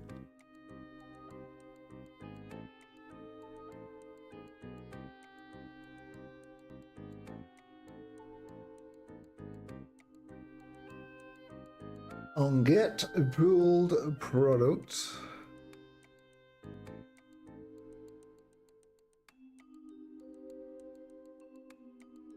Get object.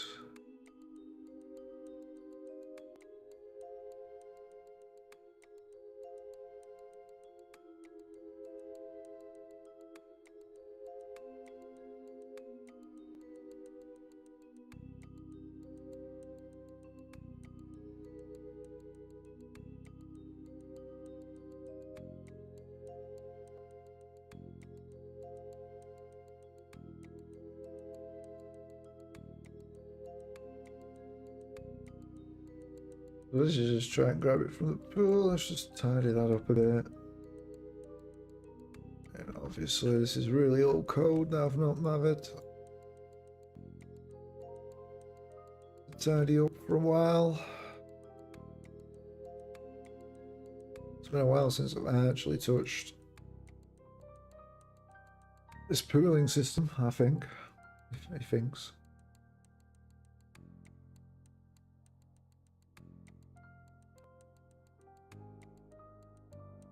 So let's just tidy shit up and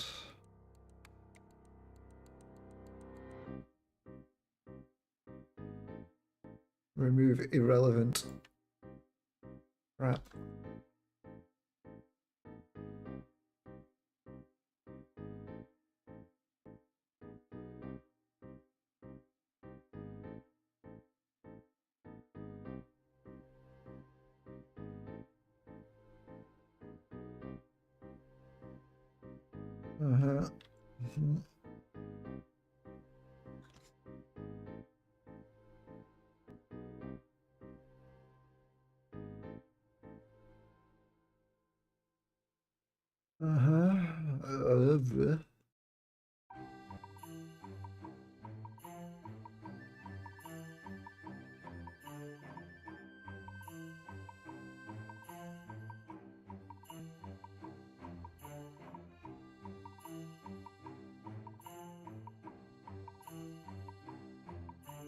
We try and find the pool product. We call get product, but why are we calling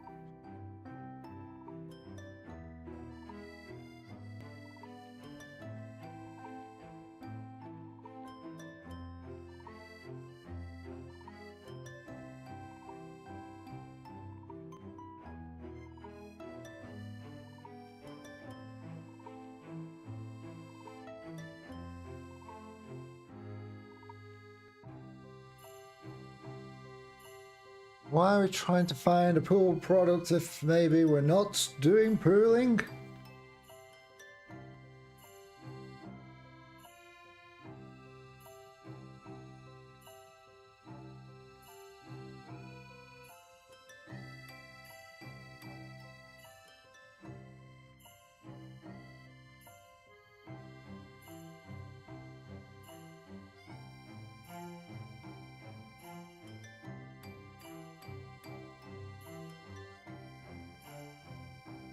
What?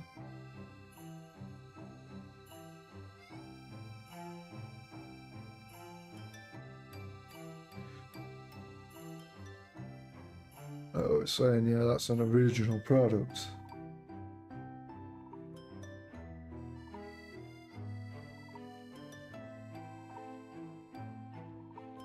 Yeah, sure, okay.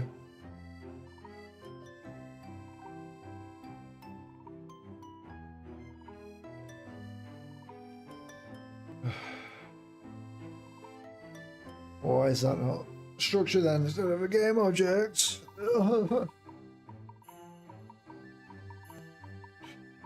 go in here. Like, okay, I get products. Use pool object behavior true. We even knowing if we are using pool object behaviors?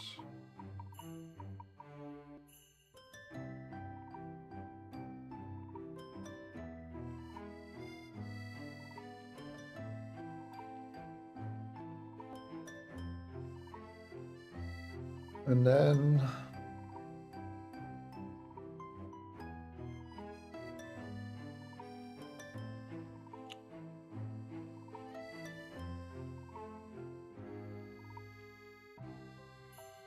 component and factory, which is use pooling. Are we using the pooling?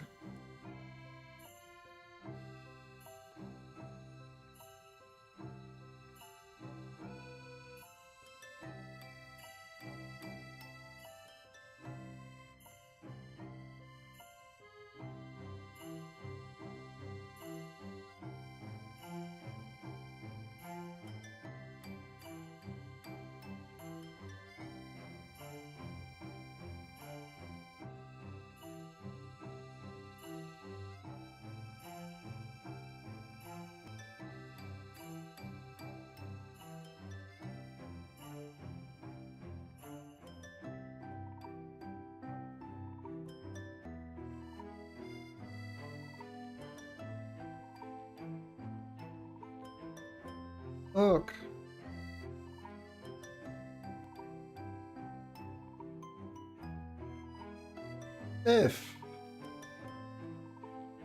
If use pooling,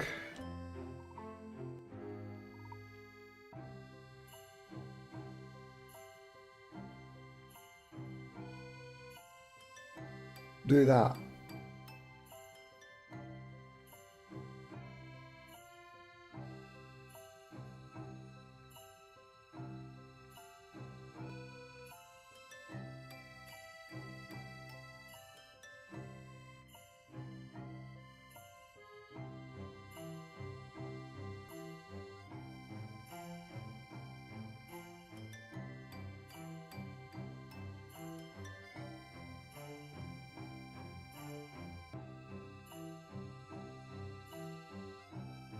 Now then, off we done.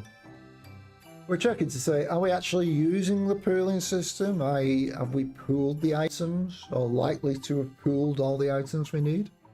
Yes. All right, let's try and get it. And then we either get it and it's success,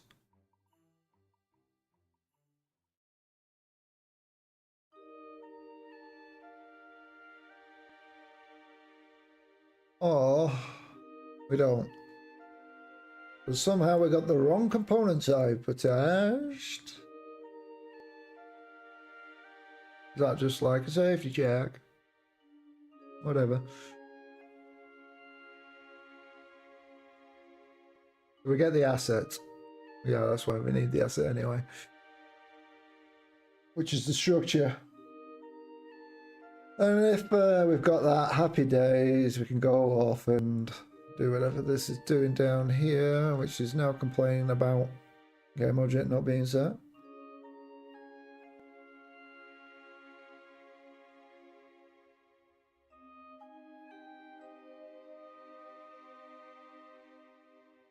If parent not equal null.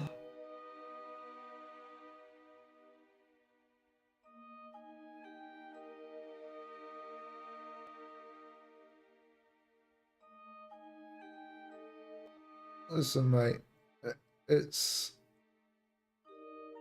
gonna get set either way. You gonna let me get away with that now? Wow, the default. Not allowed. Are we allowed to do that? Either way, we're getting a game object.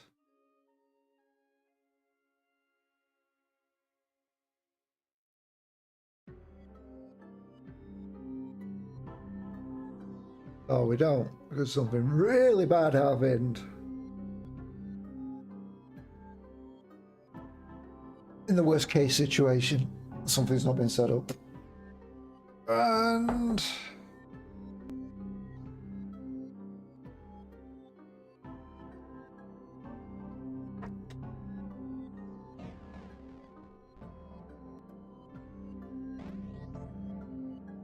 next, so we're not using pooling.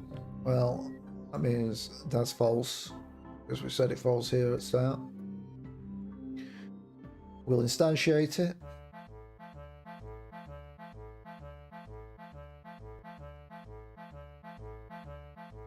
And then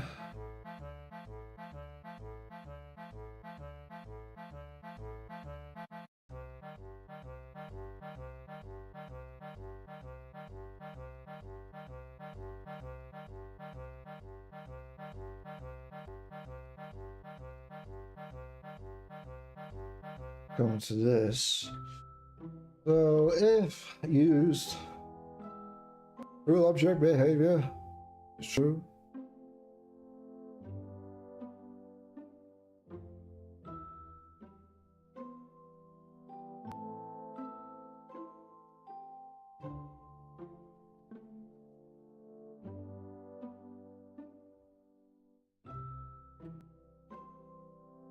So not destroy, not there. Rule object behavior. And the pool object of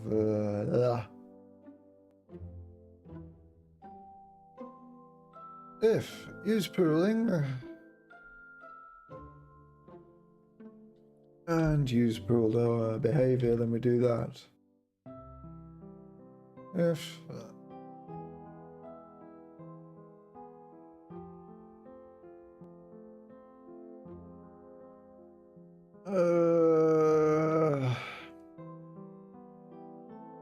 how about if use pooling, then we do this, then we care whether or not the object gets destroyed or not.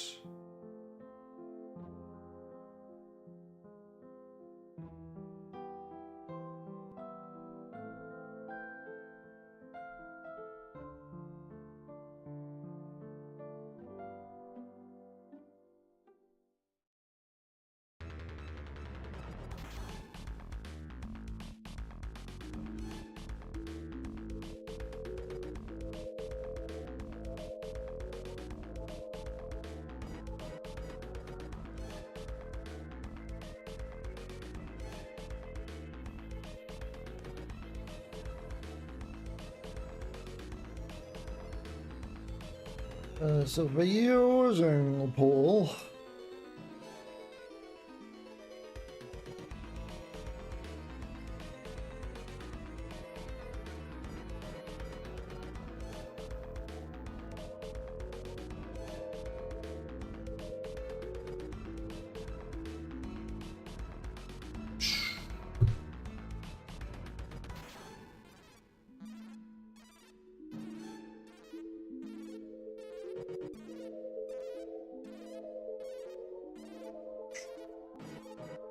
my head's exploding.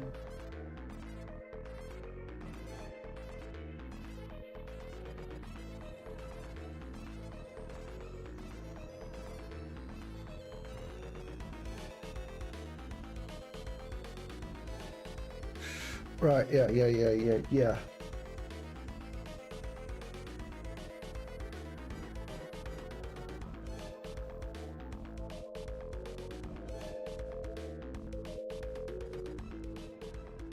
Right, so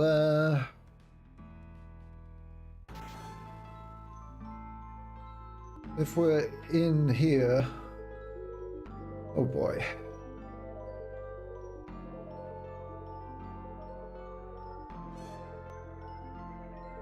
To simplify this, pretty sure.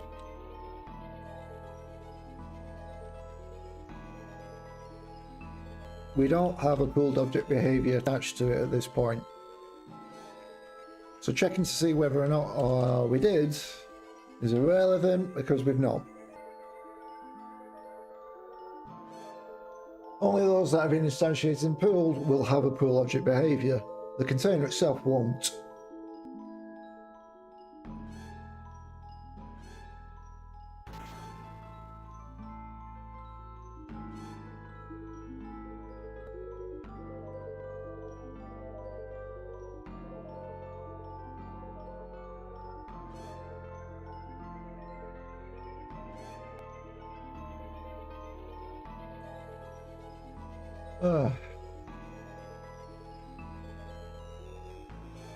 New product to the pool, current pool container.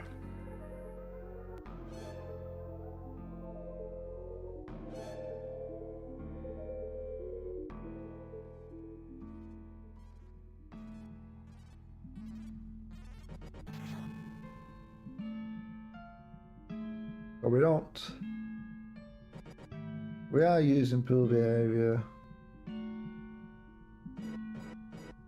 If I don't destroy, then we do that.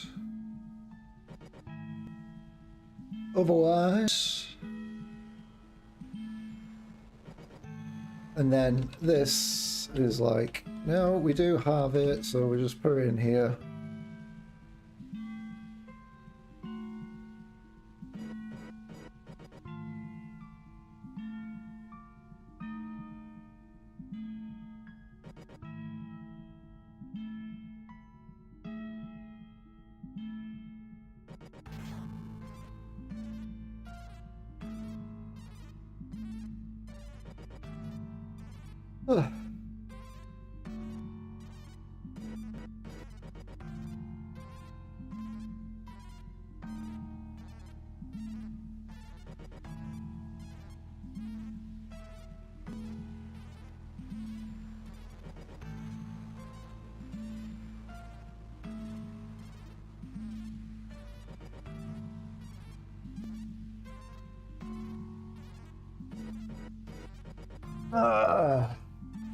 So we assign the product item to the pool product.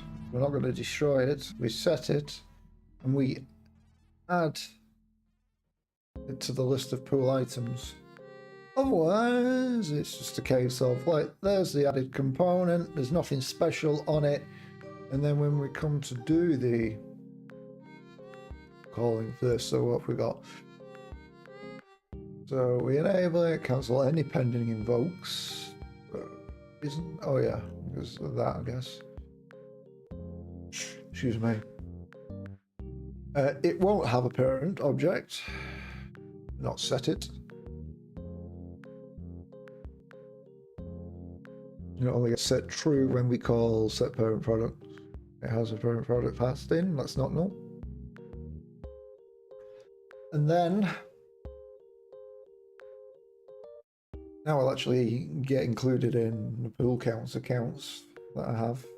I was using and wondering why stuff aren't getting included, and now we know why. All these months later. And then it'll update those, and then it says, do we have it? Well, if it was pulled, then we're gonna blah, blah, blah. We can't move it at that point because we're disabling it. So we have to then call an invoke, which cannot be a coroutine on the game object.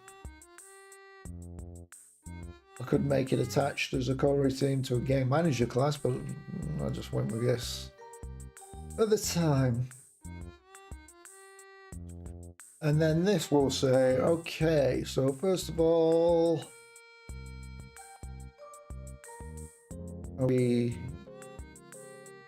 well, that's a problem.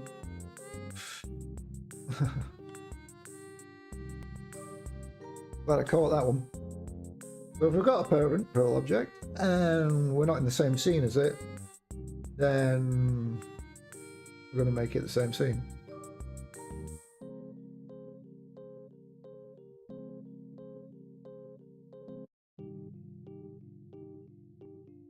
Which I guess that could be, well, it's on don't destroy load, whatever, so it stays there.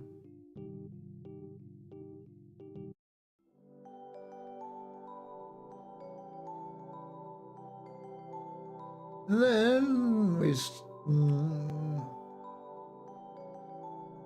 set parent.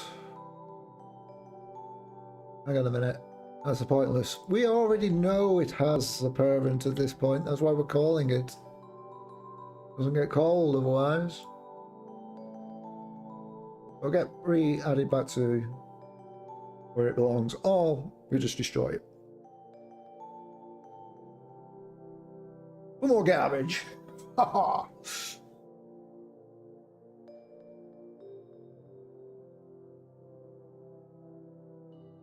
That took me a while to remind myself of that crap. Does it run?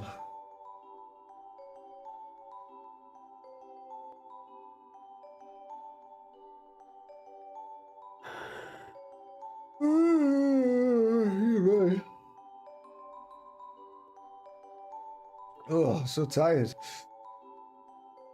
Oh, his life's so tiring.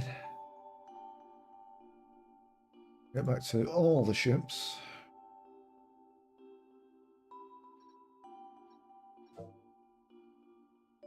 And then, let's just destroy you, which should then, well, we're firing guns, so okay, we'll go check. Make sure you're still...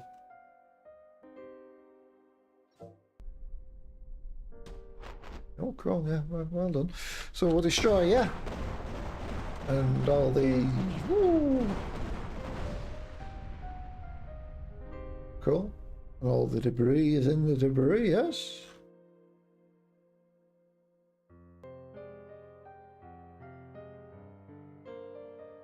And that's looking rather empty.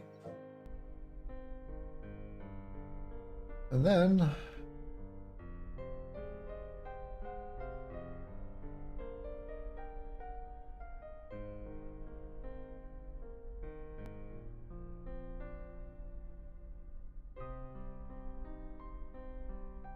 Cool.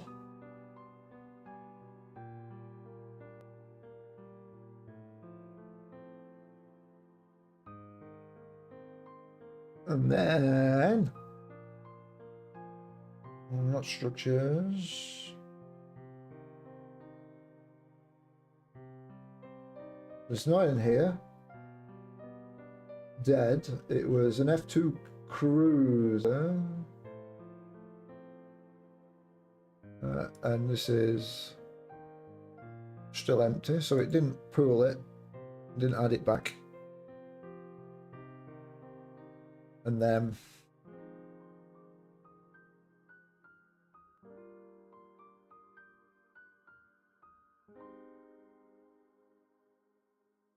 just continue and choose you and destroy you, and then we're seeing explosions are going off all in there.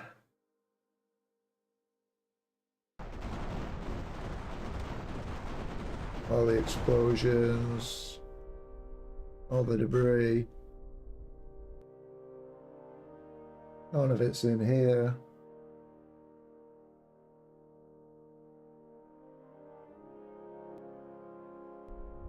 And all the debris that it's instantiated itself, you know. But we lost direction where we were.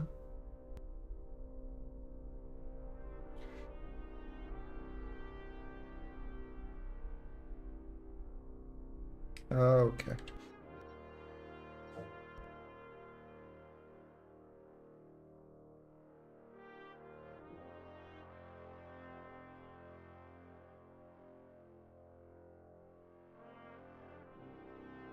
And then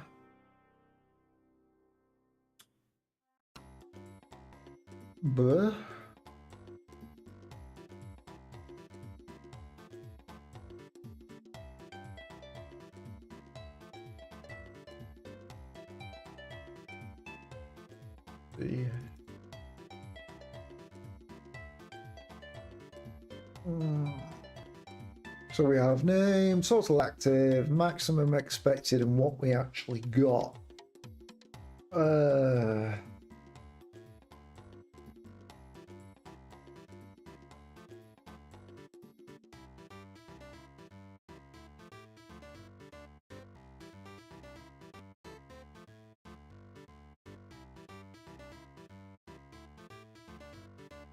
Cool, well, that seems all fine there, and then we came into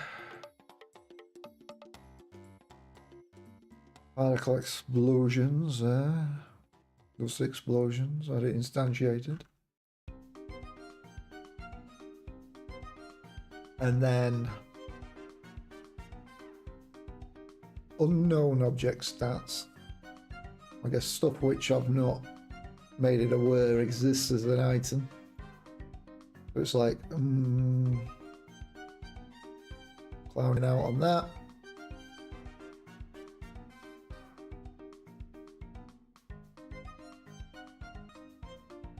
Oh, right, okay.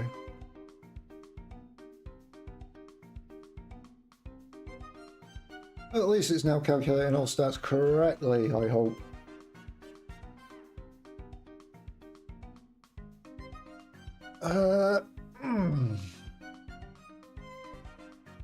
So that solves that problem. Let's just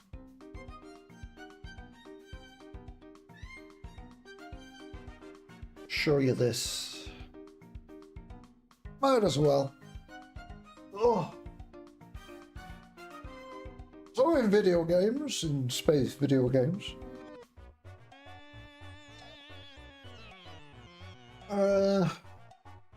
approximating, well, using real world sizes is not easy. Now, Unity uses floats for its positioning and its physics and everything else, where it decides where things are.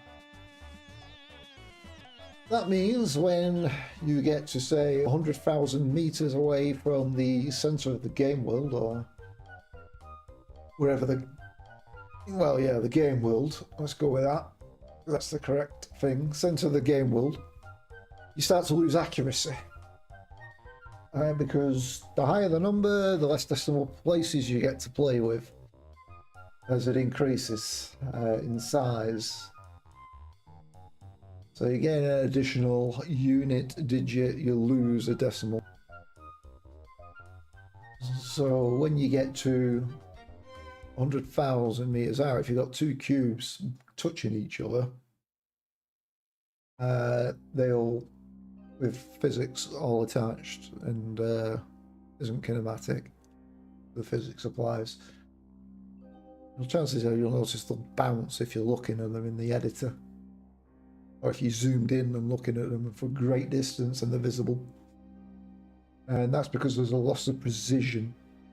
And then you can keep on going, and then you'll lose even more precision, and then it gets to the point where your precision is then in the meters, and then you see stuff bouncing around everywhere. And that's no good. Okay, let's hit the broadside of the barn. Even at the best.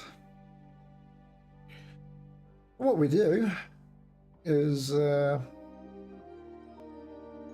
create a double the positioning. That's the best way of looking at this. I'll create a class using my tinyverse object. My tinyverse object is a component that will get attached to a Unity object, game object, that I want to know its position in a vector 3D, which is a new class I've created, which is just literally recreating the vector 3, but for double precision instead of floats. Now my precision is significantly greater. Good.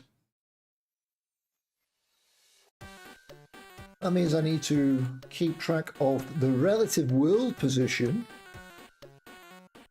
separate to the actual position of the game object. So that brings in its own problems and whatnot. I need to keep track of its own velocities separate to the game world, and there could be potential problems if the object's moving too fast. Oh, there's stuff to consider, and gets to the point where I'm deciding, am I using the primary simulation, which is just using Unity physics, or falling back onto a simulation that I need to handle for double precision? And when I do that, it's like, well, first of all, we need to throw that game object back to the world zero and then probably disable it, and then have other methods start running which will handle the logic of the ship in a different simulation.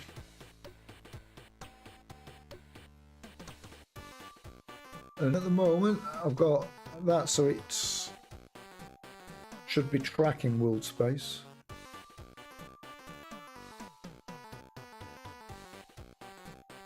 Because we have what in the update, it's just applying velocity if we're using physics, which I suppose should actually be in late update, because that'll be inaccurate for the world position in there, because physics and collisions. No. Shit.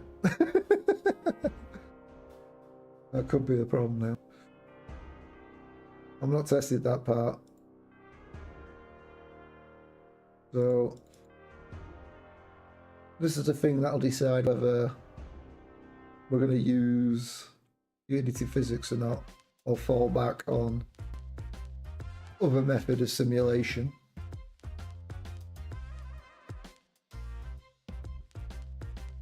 So yeah, so I need to use a late update in there for when it's running that, keep track of position. Then we got this one anyway. Anyway, I was getting ahead of myself. So basically I've created this alpha testing just to make sure that all this is using our tinyverse object. And then we've got child objects, which are just standard stuff in Unity.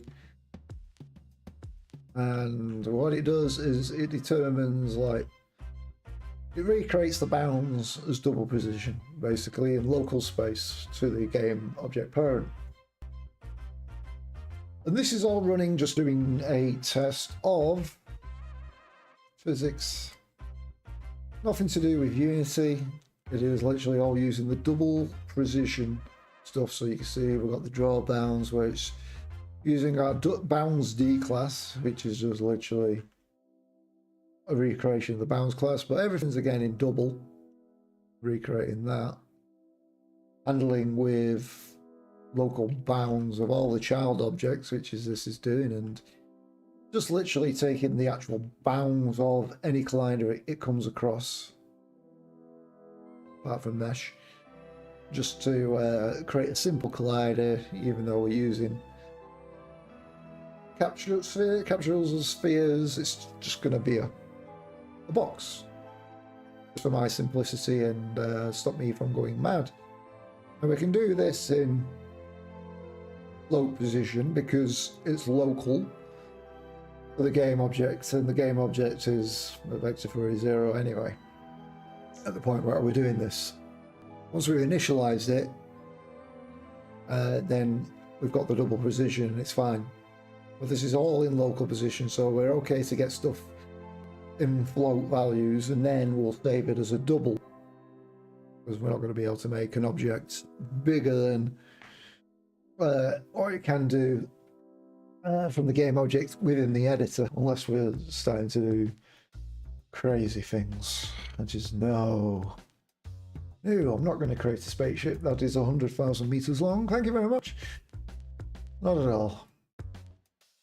So this is all stuff, the math for it, and then got these points, in which you've just got a test point script, and it says, are we expecting this to be inside the bounds of this object in this scenario? And if I move, we can see it's updated, say yes and no, or they flick between red and green if they are or not. As we rotate, see we're doing the bounds, so it's all a broad phase collision test. We can use narrow phase. Is it going to work? Because you should do, because it's using all the local stuff. There you can see the collisions are working based on there, like that, based on the shape of the object rather than the bounds. We've got narrow and broad phase. Going back to these to say, are you expecting inside? That's for the unit test. My voice is going. So I have a unit test that I've set up for a scene, and it uses this scene for the unit test. So let's just make sure that's turned off, so that's not interfering. And we're just testing that against points, and then we run all. And then they don't embarrass me. So we've got a bunch of tests that we've done. We've got tests where it's at the center of the world, no rotation. They're all no rotation. Then we start going out away, like 1 meter, 100 meters, 100,000, passing those tests. 1 astronomical unit, 1 billion, fails at 1 light year, 1 trillion, 500,000 meters, 50 astronomical units, and yeah, it's like, cool. That's all working. Not found the actual true distance on it, but that is a distance within 0.5 meter precision, based on the distance between that and that. And I've got to go. Thanks for watching. Don't forget my demo. Bye-bye. Take care. When did I type that? I didn't type it where I thought I did. Bye.